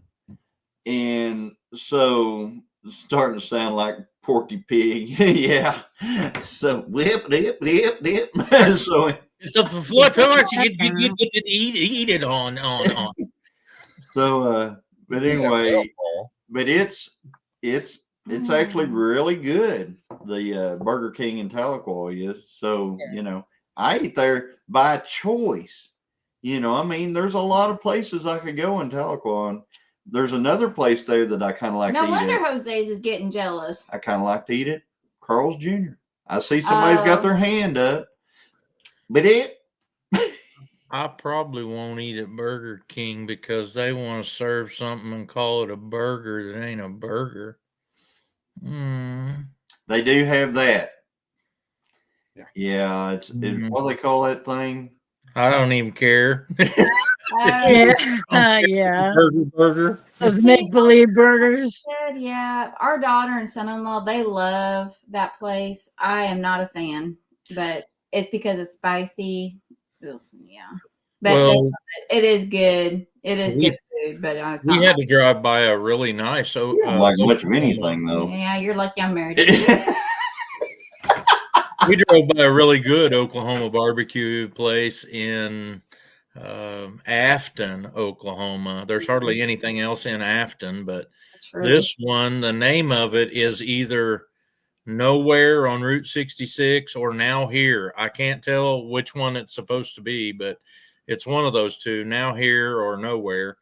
And I know the guy that owns it. We've ate there quite a few times, but haven't been much lately. But I sawed almost all the lumber for his patio and all of his bar top and a bunch of his decor inside of his barbecue place. Oh, that's And cool. it's in an old gas station. Oh, that's cool. Yeah. It's in Afton. What's it called? Not Now Here or Nowhere. It's spelled Okay. the same. I don't know which one it is. I think it's Nowhere on Route 66. It's Nowhere on 66. Yep. Jesse, we have to drive a ways to be able to do that for a piece. So we do like Culver's though. But Culver's is good. Our closest thing to a Culver's is probably Brahms. I think the best hamburgers though are from my kitchen. Is the Culver's he's talking about the same one that's in Webb City, Missouri? I don't know. I haven't been in Webb City, Missouri. It's a dairy shop. It's just on the north side of Joplin. And they serve burgers and stuff too. But that's like the only one I know of around here close to us. I don't know if it's Culvers. I know when I moved up to South Dakota, we went on a trip up north for something. And I think there is some in Missouri. But I don't know. Missouri's too far for me. Oh, yeah, me too. I only go to, Pryor to eat barbecue. Yeah, I know. That's what I've heard anyway. To go and give people hugs and stuff. Yeah. But we have a Chick-fil-A. George Marshall asked. Wow, you said Jack said. Oh, sorry, guys. So, but anyway, we got a Chick-fil-A, and we have 2 Brahms in town, which I like Brahms. I mean, Brahms is pretty good. I'll tell you what, if you're buying milk, like that's a Culver's. That's the one in Webb City. Yeah, we've eaten at them before, but it's always there's not any down here, so we have to go a fair piece to eat at a Culver's. But I'll tell you what, it's good food at Brahms. I think it is. It's as close to Culver's as I can think of in our area. But like I was saying, the milk. If you need good why milk, did you hide on Flippin' Farmstead? Yeah. So I traded a dozen eggs for an ice box. Wow. So anyway, if you go to Brahms and get your milk, because the milk, that expiration date that they put on that gallon of milk, if you buy it like at the grocery store, you can knock about 4 or 5 days off of that before it starts smelling blinky. You know what I'm saying? But Brahms milk, it'll go 2 days past the expiration on the deal, and it's still good. I'm just saying, it's good stuff. So, wow, you traded some eggs for an ice box. I could probably trade some eggs for an ice box. It wouldn't work, but I could do it. As a matter of fact, I got an ice box sitting outside that I'd trade somebody for a dozen eggs right now. What are you talking about? That little ice box out there. Oh, yeah. I'd trade it for a dozen eggs. They have an A&W. Well, here in Indian Territory, we kind of have things a little bit different than a lot of people. And there was a a lady that was driving home from getting her groceries, and she saw this young Indian maiden walking, and she knew her, and so she stopped and picked her up, and she got in the car, and she said, "You're just going home, right?" "Yeah, I'm just going home." And so she said, "Well, I'll drop you at home." And the Indian maiden started looking around inside the car, and she sees a bottle of wine sticking up out of the grocery bags in the back seat. And she says, "Oh, you got wine?" And the lady says, "Yeah, I got that for my husband." And the Indian maiden says, "Good trade." He didn't drop out. So he's going to drop out any second. Yeah, Like, he better not. he's I gone. might have a couple of them in me tonight. You just have to, you never know. How's Angel? Angel was really muddy when I seen her. She'd been rubbing her head against something and got mud all over her face. And so she was kind of a dirty angel. I don't know. A dirty angel. Yeah. Hey, Sean, it was good seeing you and Kelly today. At least she wasn't falling. She said they've already got an inch of snow over there. Well, I can't tell that it's covered up the ground, but we got snow on about everything. Remember the truck I showed you? Yeah. Well, let's just go look again. Yeah, let's just go. It's show and tell with Paul Case. Hang on, I'm gonna bigify you here. Let me knock this down. There it is. It's snowing there, Jens. Little bitty frozen stuff. I hate Little bitty winter. frozen stuff. I'm pretty sure that's going to be in hell. I don't know how he'll do it, with the fire going and everything, but great group Hell's picture, cold. by the way, says Ginger. I don't know what our actual temperature is right now. My kid, my son, his girlfriend, Dakota or Anita's over there watching her kids, and it's about 8 miles from home. But they had to go to Carl Junction to her mom's for a shindig this evening. I wish they'd get back home, all of them. It's 23 here. Feels like 5 at my place. Well, they're saying it's 30, feels like 19 here. However, if we get an inch of snow, it might keep the ground from freezing. Our ground's so wet, and I really need the ground to be froze for a couple days, so dry out a little bit. But I don't think we're going to get that. So yeah, we're in mud season a little bit. Caucasian Sasquatch, howdy. It's got me thinking about putting the bale unroller on the back of the tractor. It just really, I can still get out there in my truck, but I'm going to have the whole pasture tracked up. Right. Yeah.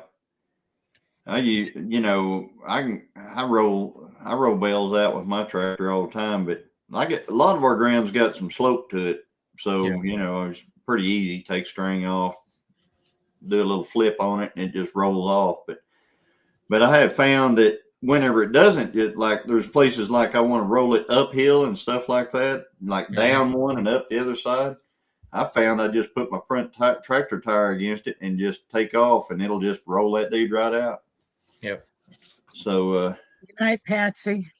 And you've obviously figured out that they are rolled up one way, and they unroll a whole lot better if you. Oh yeah. You got it. You look at the spiral, and you roll it the other way. Now there is some differentiation on those too. I have had second cutting hay that was baled really short, and if you get it, you need to roll it the same way that it was rolled up rather than unrolling it, because it comes apart so badly anyway. Otherwise, it'll just unroll like 3 rolls and you're completely unrolled. Because the hay in it's so short. And so I figured that out the hard way by trial and error, mostly error. Yeah. Well, that's the way I don't care if it's short or long. That's the way I unroll it. because, I don't have 100 cows. So, whatever it is, it works. Mostly right now, I roll out. I have found if I feed in round bale feeders, I have the least amount of waste if I use round bale feeders. Started round bale feeders, I have the least amount of waste. The most amount of waste that I'm going to have is rolling out a bale. But you know what? They get the bed in it. It's seeding my pasture the whole time whenever I'm doing it. And I've got a lot of hay. I mean, a lot of hay. Well, there's a lot of other benefits to unrolling your hay. And one of them that we found is a real good thing is if you got a timid cow that the rest of them would push away from the feeder, she can get up there and eat if that thing's unrolled a ways to where she can get away from the rest of them. We don't have any timid cows, I don't think. They're all pretty much mean. I've got a couple of old ones that I should have identified and hauled off this last fall, but they all get up there and eat in a row, just like they practiced it. You know what I mean? Yeah. Yeah. Hey, our Pippin Farmstead. How you doing, Dawn? So, you know that thing about having cattle, and if you've got cattle, you're never done learning how to take care of cattle. I had them, my replacement heifers that I kept from last fall. There was 18 of them in one group, and they got to button around on each other. And I had one that didn't come in when I fed them a few days ago, and they had dislocated her shoulder and broke some of her ribs. Oh, they are rough. They broke her ribs too. Oh, imagine they do that to them. Imagine they get a little rough with you. The other day I actually did a video, and I mean, I like probably maybe a couple of you saw it. I don't know, but I was standing next to the gate, and the gate was shut, and I was leaning on the gate, and I was talking, and I had the GoPro pointed at me, and I was talking, and all of a sudden I got slammed hard. And so, I mean, it jarred me, and I was like, holy cow. What it was there was a cow that was standing broadside on the other side of the gate, looking at me like, when are you going to feed us? And one of the other cows came up on the other side of her and just hit her broadside just as hard as she could. And it pushed her sideways into the gate, which jarred the far out of me. And I was like, if she'd have hit me like that, that'd been it. I mean, I'm telling you, them cows can take a hit now. They can take a hit. Well, they roughed that one up right into freezer camp. Oh my! There's no fixing some of that kind of stuff with a cow. The broken ribs would have healed on their own, but when you've dislocated her shoulder, it ain't like you're taking her to chiropractor to have it put back. Yeah, did you got that? You had somebody come out and do that one. Yeah, we've got a guy that does processing, and he only uses a field butcher to do his killing. And we was able to get that guy to come out and take care of her and haul her in for us. So that's going to be Anita and I's freezer beef. We were going to eat one of them anyway. I didn't plan on eating one that I didn't own. But since that one was Scott's, he was, reluctantly like twisting his arm real hard. I'll trade you the one we were going to butcher for that one. He's like, okay, I guess, Wasn't that a heifer? Yeah, they were, all of them in that group are heifers. Mm-hmm. So I don't mind eating heifers. And she wasn't all that big. They won't be like a glut of meat, but it'll be really tender. We've eat several of them that weighed between 600 and 700 pounds, just weaned off the cow, and the meat's phenomenal. It's not like a huge harvest like you'd get if you was butchering 1,000-pound steer, but that tastes good though. So the one that you were gonna eat before that, was it a heifer as well? Mm-hmm. So you're okay. Do you prefer heifers to steers? Mm-hmm. Not necessarily. Okay, I was just asking. But there's almost $100 difference in them at the stockyards when you're selling them. And the only reason that I had picked one out of the heifer group is because after we'd sold everything else, she goes to doing this deal where when I feed them, she'd stand outside of the pen until I left. That's interesting. Yeah. Anyway. Yeah. So, well, you know, we're getting ready to do a little bit different thing here. When the dozer comes back, I'm going to do a bunch of land clearing up here where we live, and I'm going to start. I'm actually going to bring all the heifer calves off of that we've got left off of Danny. They're all coming up here. And so we'll be able to, because I've been looking at these heifer calves and they look so good. And I'm like, man, I'd like to keep those heifer calves, but I'd like to keep Danny too, you know? So I'm bringing them all up here. Danny's got a lot of life still left in him. Yeah, Danny's got a lot of life left in him. So I'm just going to bring all these heifers up here and we're just going to keep them. So I'm going to get a different bull and we'll just have two. I mean, they're 30 miles apart, but you know, we'll have two herds. You get you a young bull and put with them heifers in a few years when you do retire, Danny, you'll have one you can use. That's right.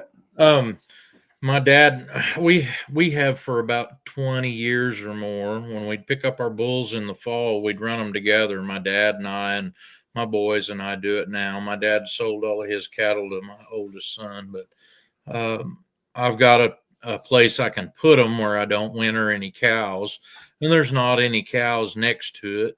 So that works out good. And we were catching them to spread them out in the spring one year. And I had a wire pen on the one side of the corral I had built. And we always loaded right out the front of the head gate. And I kind of had a little sweep gate back there where you could get them headed down the alley to load them. And of course, these bulls was all going to different places. And we had several in there that were all youngsters at the same time. So they'd gotten big and probably weighed between 18 and 2,200 pounds. And my dad was over there trying to hide behind so he could shut the gate on him when I got him one in there. And I was walking some of them into that pen, the corral part of it from the other. And two of them big bulls went in there. And one of them got broadside across a 16-foot gate that I was trying to shut. And I couldn't get the chain loose from where it was tied back to the fence. And I hear Dad holler, "You better get out the way!" And here comes the one big bull pushing the other one sideways at me. Yeah. And it wasn't anything I could do. I thought, I'm a goner. They're going to shove me through the fence with that bull. And I yelled as loud as I could, and that sucker stopped. Wow. I don't know why. I guess I have a commanding voice. I don't know. Yeah. I should have tried singing opera to him. I could be famous by now. But he stopped, and I didn't get any bulls caught that time. I still couldn't get the gate loose, so I finally got the gate loose, and I tried it again, and I only got one of them big bulls the second time. Oh, my. We'd had them before where they'd get back out of the pen when we was trying to load them. We had one that liked to jump stuff, and after we figured out he liked to jump stuff, he didn't ever get caught again to be put back over there. He'd go to town. Yeah. I bought a bull to put with my heifers one time, and we was having trouble keeping him in. And the old corral and barn lot at the old home place where Nita and I first lived was all wooden. And one of the buildings that was there was kind of the part of the outside wall of that. And they had made a walk-through door there. Always walk through that building to go out and feed stuff in the barn lot. And the latch on the door, it was an oak-sided building, and the latch on the door was a piece of rod stuck through it and bent that you had to wiggle to get it to do this and catch the board next to it on the wall. And so when you shut the door, it was like that. Well, that bull was coming at me, and going to push me against that. And I'm fiddling with that, trying to get it open. My dad, he's the cheerleader. He says, "You better do something." You better do something. And so I knew if I run, I'd get run over. Mm-hmm. And so I just made myself flat against the wall and looked down, and the bull walked away when I looked away from him. Wow. And I had to use the other hand on I still had 2 thumbs in, but I was just as good as if I didn't have but one. I had to use the other hand to get the latch open on the thing where I could get out of the pen with him. Wow. He didn't last long. I remember taking him to sale barn, and I was like the last thing that got there. And they hollered when I unloaded him way out yonder, "Cattle on the alley!" And I had no idea what they were doing. Well, I pulled my truck up out of the way and went in the sale barn. There's nothing in the ring, and everybody's just standing around waiting. And then in comes my bull.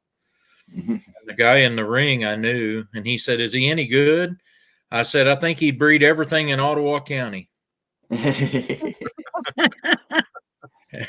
And he looked at his rear end where I'd peppered his steaks and figured out he didn't want the bull. You know? Wonder why. But he didn't go back home with me neither. Oh man. Yeah. And Dakota asked if I was going to be doing the clearing myself. Yes, Dakota, I've got a bulldozer, and so yeah, I do land clearing. Actually, about half of the land over there where the cattle are right now, I cleared.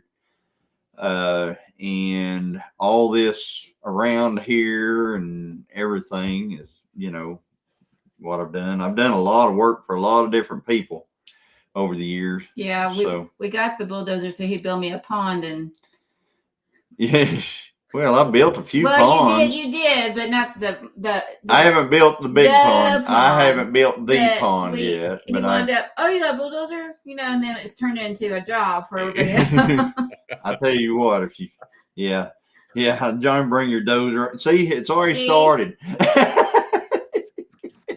I need a couple of ditches done for storm drainage. So yeah, Johnny, I'm only 3 hours away from you. John, you're going to use a bulldozer clear. I recommend using mulchers. Well, you can recommend that, Dakota, all you want, but I have a bulldozer. Now, and I use it, and it works well. Oh. And I'm not too fond of those mulchers. They cut the stuff up, and then you still need to pile it up and burn it because that's the funny thing is that when he was doing work, for other people and stuff, they'd be like, "Why is there still a pile here?" Like, where do you think this stuff is gonna go? I get into that some when I'm logging. We had one person that called us, "Oh yeah, I want to sell you all these trees," and I said, "Well, when we cut them down, there's going to be a brush pile."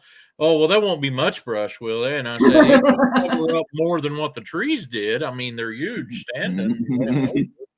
We're just going to cut the little trunk out of them. There'll be all kinds of." And people that haven't never seen it even don't understand. Are you? Yeah. That was my question, though. Christine kind of answered it. Are you going to build you a pond at your house? Or are you planning on watering them off your house? No, we've actually got a pond here. Do you? I already built one.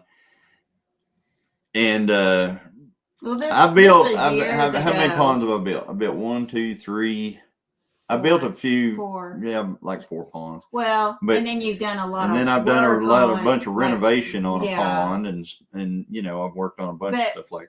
But we bought this he's been bulldozing for a long time. But the thing is the big pond, Dakota, is going to be like it's going to be a few acres in size. So we were going to build. It was for the grandkids. But I haven't. I've kind of started on it, but not really. I cleared all the timber and stuff like that. So, but I want to tell you, the dozer actually sat for a year without being started, and I started it the other day. It was on the hayfield. In the hayfield, I've been using it over there.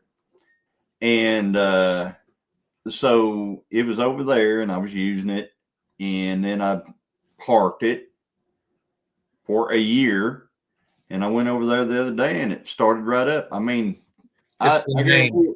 it didn't rebel, huh? It's the name. Yes, case. Yeah. It's a case with a Cummins. But anyway, it didn't make 3 revolutions and that dude started. So I thought, well, I'll do a little dozing while I'm over here. So I started dozing with it. I pushed down like 2 or 3 little trees or something like that. And all of a sudden there was this fog in front of me. I mean, just a fog out there. And I was like, what is that? And then I got to looking, that's hydraulic fluid. So I'm thinking, it's them hoses that run to the blade, you know, all them cylinders on the blade. Nope, it wasn't. It was actually the metal tubes that run actually into the front hydraulic pump that comes off of the crank. And they are bulldozers make piles, remove topsoil. That being said, if I owned a dozer, I'd use Dakota. All my land is dozed. I know what dozers do. So it's all dozed. So I don't know. I think a lot of that's operator. And it has a lot to do with it. People that there's bulldozer drivers and then there's bulldozer operators. Right. Right. Yep. So the place next door to me over here, it's rough, but they cleared it with a dozer that had a tree saw on it. And if you've never seen one of those, it's just a deal that's shaped like a saw, and they run it into the tree as low as they can, right against the ground, and it cuts the tree off. And they're kind of dangerous. It's kind of like you need an operator to run one because you have to deal with that tree falling, and you really can't push on it after you've already went by it. Yeah. And so, but those were supposed to not leave stump holes that way. And that kind of sort of works out okay. But when the stump rots out, eventually you've still got a little bit of a hole there. Yeah, you got a depression whenever it rots away. Sometime I've been known to doze, as Reverend Joe Jacobs and McKay says, I was told Black Angus were the meanest breed. Did I hear wrong? No, it's Brangus. That's what we have. We have Brangus cattle, which are Brahman Angus cross. I don't know. I think the Bramers was the crazy ones, and that Trey's got one that looks like the typical Bramer, don't he? Don't he, Chris? That white one that's standoffish that he's got scares me a little bit. The one that he calls Hope. Yeah. There's not much hope, is there? She's crazy. that Brahman come out of them, or whether it's called, is it Brahman or Brahman come out of them. Boy, they're crazy. I mean, we were sitting at a what do you call that? We was at an auction. We were at an auction and we were sitting right in line where they were coming where the lane is, you know, and all of a sudden you see this big old bull Brammer coming through and stuff, and they hit him, and it was like bull coming, and everybody like spread because he was like going into the crowd. He was crazy. I would have been too if they'd hit me with like they did, but. I hear you, Dakota. But see, the thing is, let me go back again here. I've got a bulldozer. Yeah, okay, so we got a bulldozer. We I do. I operate a bulldozer. So I don't. And then there's the other thing. You're unrolling your hay and you're putting carbon back in the ground. You didn't harvest off the ground with that hay. We've done that for years here, and that plus fertilizing has gotten us a really good stand of grass in most of our place.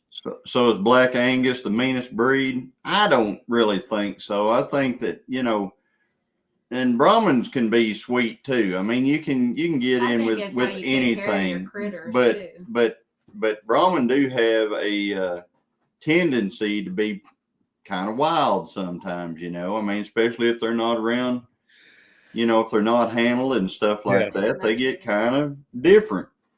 But I think you can breed poor displacement out of them, but it takes a lot of handling to figure out which ones you don't want, right? Good night, Lauren. So good night, Lauren. I had a Brayford cow. You know what a Brayford is? Not Joey. Brahman crossed with a Hereford, and she had them tiger stripes. And she had raised a couple good calves here, and I hadn't had any trouble with her at all.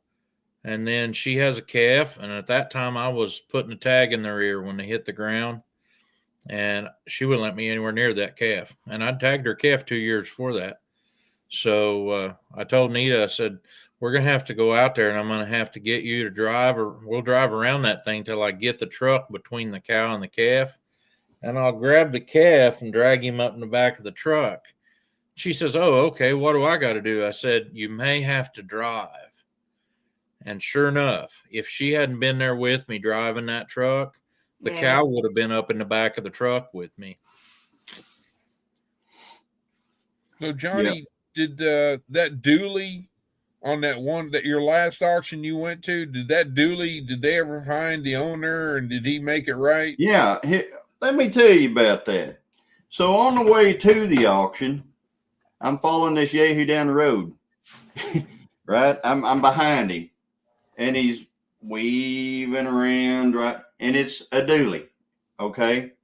So I'm going, okay, well, he drives past the auction, that truck does. And I go, okay, well, he wasn't going to the auction, because you assume that almost everybody in front of you is going to the auction when you're going to one of those auctions. So anyway, he drives past the turnoff to go to the auction. So I turn in, I go down to the auction. Well, then I hear the announcer, the guy that was, auctioning, say, somebody's truck got hit over here. It's a blue truck by a dually. So anyway, I go over there and I look, and sure enough, this Ford truck's been hit by this dually. It basically drove over this thing. The tail light and all that stuff, took it all out.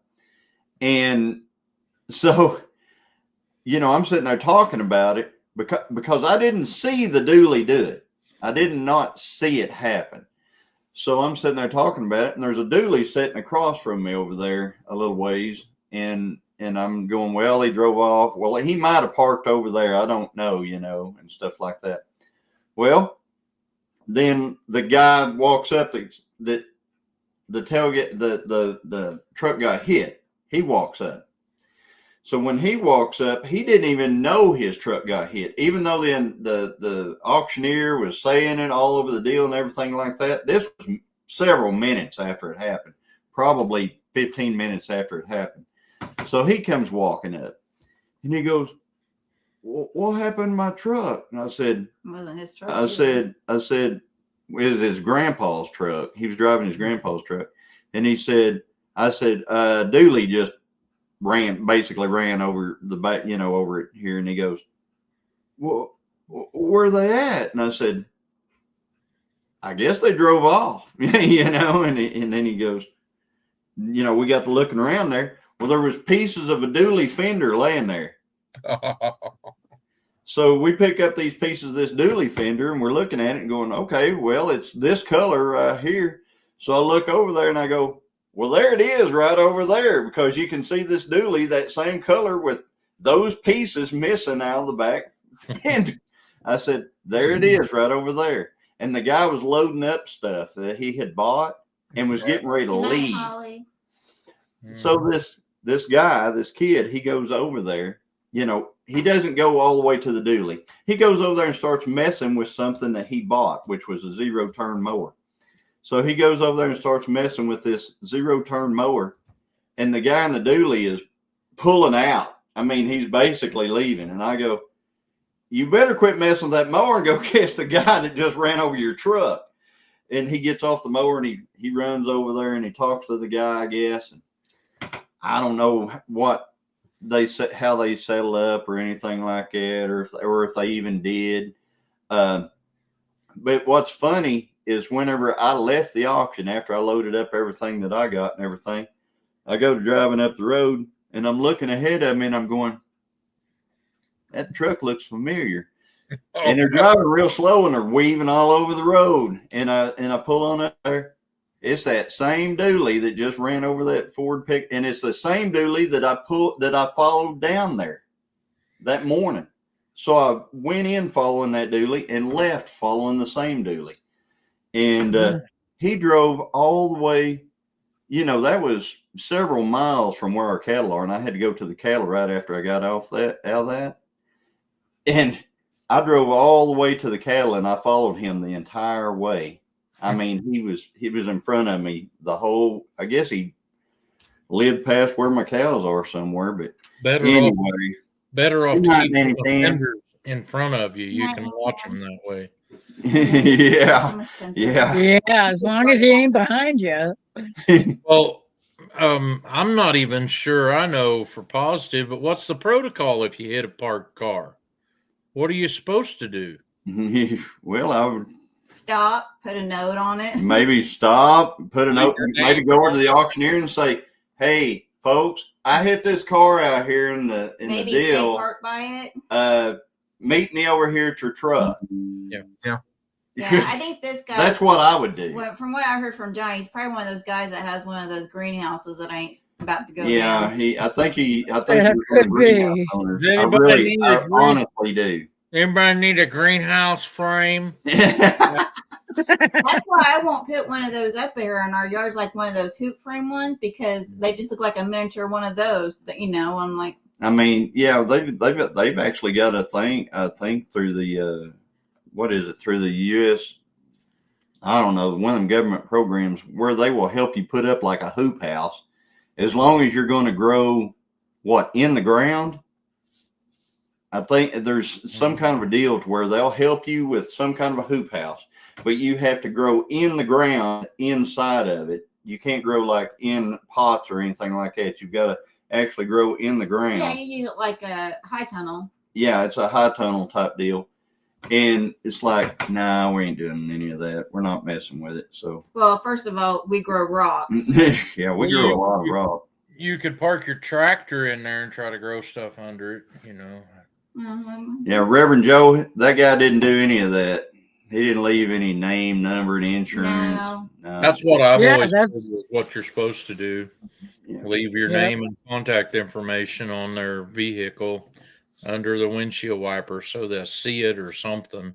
Nah, I just drove over it and went on. I think if it might be the wrong thing to do to write your contact information on their vehicle, but take your pocket knife and scratch it in. If you got a Sharpie handy, I mean, that probably wouldn't be a good idea. Yep. Hey, Suburban Hillbilly. Yeah, they had something like that. NRCS, USD, something like that. Good to see you, Rebecca. Hi, Rebecca. So, Suburban Hillbilly. Hey to all y'all. Leave a note saying people are watching, so I have to pretend I'm writing my insurance info. Leave $1 and tell them I hope this helped and leave. I'm joking. I wouldn't do that. No, but that's you, Amy. That was Amy, you came up with that pretty quick, sister. Yeah, you came up with that way too fast for that. Hey, Amy, maybe you should just write them a note, but make sure it's all in Spanish. Yeah, or something like that, right?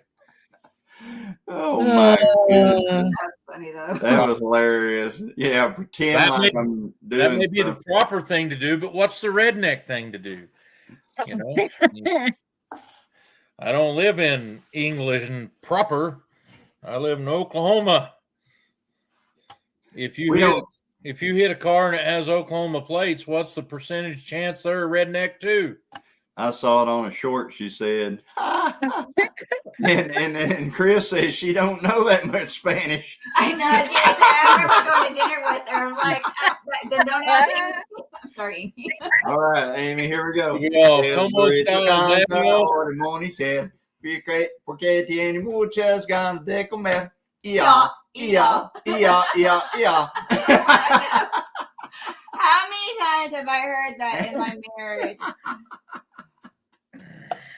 That's like me. I don't know any French either. So Dakota, we haven't never taken any money from any of those programs. Mm-hmm. So I was just saying that I heard somebody talking about that you could get a high tunnel or something, because we were back when we were talking about greenhouses and stuff, and they were talking about that. they said you have to grow it in the ground. And all. Anyway, I'm just saying. Well, my greenhouse is going to look like my she shed that's in the garden, about the same size and everything. My experience with that is they want you to sign up for something called the EQIP program, and they had a whole list of different things they would help you with. Fencing, if you were going to cross fence your place, if you were going to put in waters, they'd help you with money to drill well or buy the frost-free waters or a water system. I got a neighbor who built a huge building to house cattle in to grow them. Mm-hmm. And I'm sure he got the money through that EQIP program, but it's one of those things where they don't pay for it all at once. And so you wind up, you'd have to take out a loan to do it. And then they will pay you back over time. And I always where that's like almost like leasing your land to, where it's going to bite you. It's like, there's no such thing as free handout. I'm sorry. Yeah. Well, I can tell you, Dad, a long time ago, apparently Dad and Mom used that to build a pond one time, way back in the day. Really? Yeah, that pond out there by where their house was, by their shop. They would build ponds, and they also did a lot of Bermuda sprigging. Me and my brother did the Bermuda sprigging. We went places in the pasture that had Bermuda with a wheelbarrow and a flat shovel, and got under it and would take pieces and then take them and put them on the pond bank, all over it and everything like that. That's what we did, me and my brother. Tell me your pond story. Yeah. I like Lacey's comment. Redneck would blame it on the truck owner for not parking right. What'd you park like that for? What'd you park like that for? It's because that's right where they put it. That's where they told them to put it. So John, well, they just cut it too hard. Anyway, Johnny's favorite thing is like if something, this is why I don't like riding the lawnmower or do anything like that, because as soon as I get on it and start it, something's going to happen to it, right? That's just Lisa knows what I'm talking about. It's just, it can be working perfectly fine, but if I decide to use it, it's going to break. Mm-hmm. And then he's going to be like, "What'd you do?" I just sat on it. I just started it. I did it. I looked at it. If something don't break, you'll get his video demonetized because you're a minor, Yeah, that's so silly. Yeah. He's never going to live that down. I wonder how raised beds would work with that. Technically still in the ground. I don't know. I don't know if they have people come out to your house and let me look at that deal and see it, and I don't know. And notice watching y'all's videos, Paul and Johnny's videos, that there's or I haven't seen any of those big windmills. Do y'all have those close to your home? I wish. No. Oh, you mean those one big white ones? No, I'm sorry. I'm talking about the old 19, No, we're talking about the big windmills. Yeah. Like a windmill. No, thankfully we pumps water. Yeah. We've got a few of them close to us, but I figured what windmills they was talking about was the big fiberglass bladed. Yeah, that's what I thought she was talking about too. Are you talking about the electrical ones? When I said I wish it was like a farm, well house, windmill. I wasn't even thinking about the wind farm. I think she's talking about those wind farms that all they do is put oil all over the place. My buddy made $10,000 profit drilling a water well. Cool. Tell me about your pond story. You started a pond that your dad had got help building a pond. Yeah, they had. I was just saying that they used one of those programs. I don't know which one it was. That actually, I remember Mom and Dad had to actually pay the dozer guy, and then they got reimbursed later on the pond. And they had to come out there and make sure that the pond is built correctly or something like that. They came and did an inspection on it and looked at it. And I think that even somebody came out there and did a little test hole or something like that to see if there was enough clay, that they thought there was enough clay, because I can't remember. I mean, this is a long time ago. I mean, it was back in, I think we built that pond in 75. Yeah, they built them to spec, and they had to be so deep. Mm-hmm. And that was an inspector. I never met the guy, but there was a dozer operator for a neighbor ranch here that had dug a bunch of those NRCS ponds. And he said they had an inspector around here that would wait until your pond had filled up, and he'd come out with a fishing rod or a rod and reel and a bobber on it and a weight, and he'd have that bobber set at 9.5 foot. If he throwed that out in the middle of it and it didn't pull that bobber under the water, he'd make you drain it and dig it again. Really? Because it had to have 10-foot deep water in it. And I know some of the ones that they did that way, they dug them into the rock so good that they didn't have any water in them. Right. And person who knew what they were doing could fix that. And I had one of them on a place I had bought, and when I sold the place, I sold it to the people that guy worked for, and inside of about 3 hours of working with these dozer up there, he fixed it, and it had been sitting there for 40 years and never held water. Yeah. We got one right down the road where they came in with a dozer. Guy did a beautiful job building this pond. You know, it was in the Flint up here. I go, too deep. You know, they got into chunk rock. I knew, you know, I knew it whenever they were doing it because I've done too much work up in this country. And they trucked in a bunch of clay. So they had all this clay out there, and boy, that dozer, he laid that clay in there real nice in that pond and everything like that, and all up around the edges and stuff. And I go, let's see how this works. It's right by the road, so you can drive by and look at it. Well, that dude's been it's been quite a while. It's been there, and I think it holds about a foot of water. You know, I'm talking about this one right up here. I'm not talking about the $1 million pond. No, I'm talking about the one by me. Yeah. Right down the corner by the road, yeah. Yeah. Well, it's right up here. But anyway, right here. But anyway, right. Yeah, what happened was when it rained so hard that it dug ruts through the clay all the way down to the base of the pond, and the clay ran into the bottom, and the bottom of the pond holds water, but when it gets up to those ruts, it just runs right through it. Yeah. So it won't hold. But anyway, I've learned how to build ponds up here, but man, you got to make them dudes not as deep as you want them, because you find the clay and then you just work it slow until you get it, you know, kind of. I mean, my ponds up here, they end up being about 4 to 5 feet deep, and that's about all you can do. So I have to make more than one. I have to make a few. So none of those pond builders guarantee it to hold water. Yeah, that's true. I've worked on a bunch of ponds that had been dug. I had one.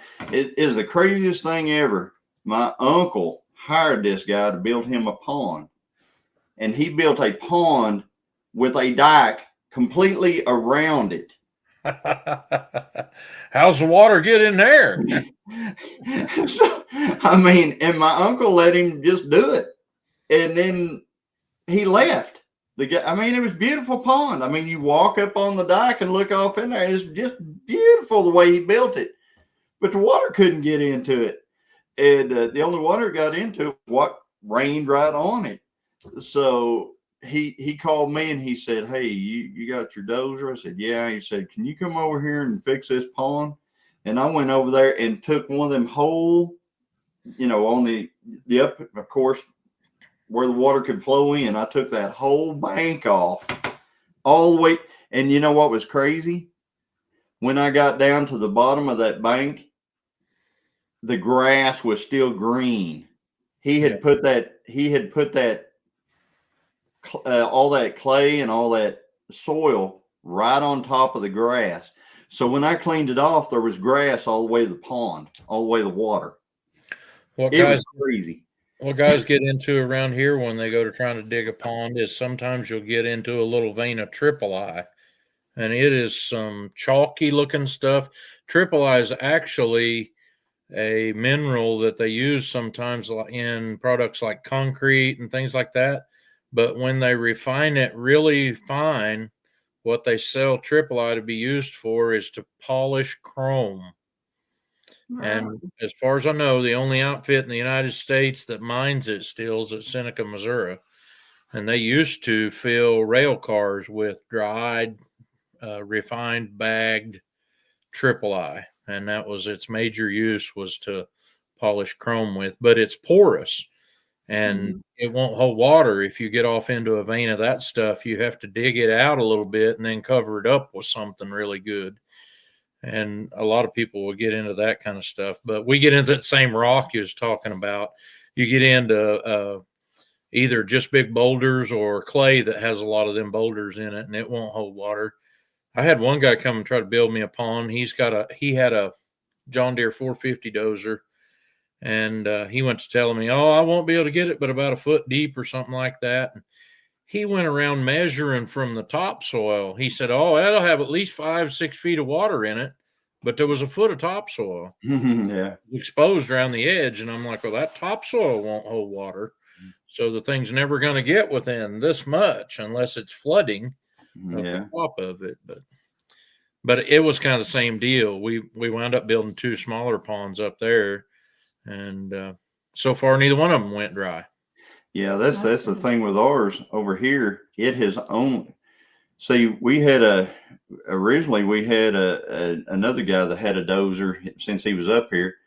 He went in there and built the first reiteration of our pond that we've got out there. I've actually got a video where I redid the pond. It's on the channel, on the Gilliam Farms channel. But he did it, and it held water for several years. And then we got really dry 2 years ago. You know, the drought from 2 years ago when hay was $160 a round bale and all that stuff. People were looking for hay everywhere. Well, that year it went completely dry. So I jumped in there with the dozer and fixed it all up and made it deeper and wider and longer and everything else. And it has stayed completely full the entire time. Now, whenever I have cattle in here, it probably won't be as full all the time, but it has held water completely full ever since then. All right. Good night, Ginger. Thanks for coming in. And see everyone at Creekside Chronicles in the morning, she says. Western Oklahoma, the pond problem is gypsum. I've seen ponds 30 feet deep drain overnight. If a cavern opens up, then they fill back up usually. That gypsum's kind of like what that triple I is. It's about the same consistency. Yeah. Well, guys, we've been on here for 2 hours and 22 minutes and 43 seconds. And so and Paul's still here. And Paul's still here. I can fix that. But it was a lot of fun today. We had a lot of fun at the barbecue. JL's. We got to meet a lot of folks and have a lot of fun. Hey, Kevin, good seeing you. And but we're going to hop off. Thank you, and everybody go over to Creekside Chronicles in the morning. Check that out. Their devotionals at 8:30 Central. On Monday night, we'll be digging in the Word with sisters. Check that out on Christine Mrs. Gilliam Farms, Ginger at Not For Nothing Homestead, and Nana 9 Acres. So check those out. And of course, I think Paul will be live next Saturday night, right? Yep. About 8 o'clock. Paul will be live next Saturday night. We'll be live on Thursday like we usually are. So anyway, guys, we will talk to you. What's 22.2K? 2 hours and oh, yeah. Oh, thank you. Oh, that's awesome. So anyway, yeah, we had a. Hey, Lacey. I guess we had a video go real good right today. I guess that last auction video has done amazing so far. So anyway. Well, everybody, good night, and love all you guys, and we will talk to y'all later. Bye-bye, guys. Bye. Good night. Thank you all. God bless. Good night.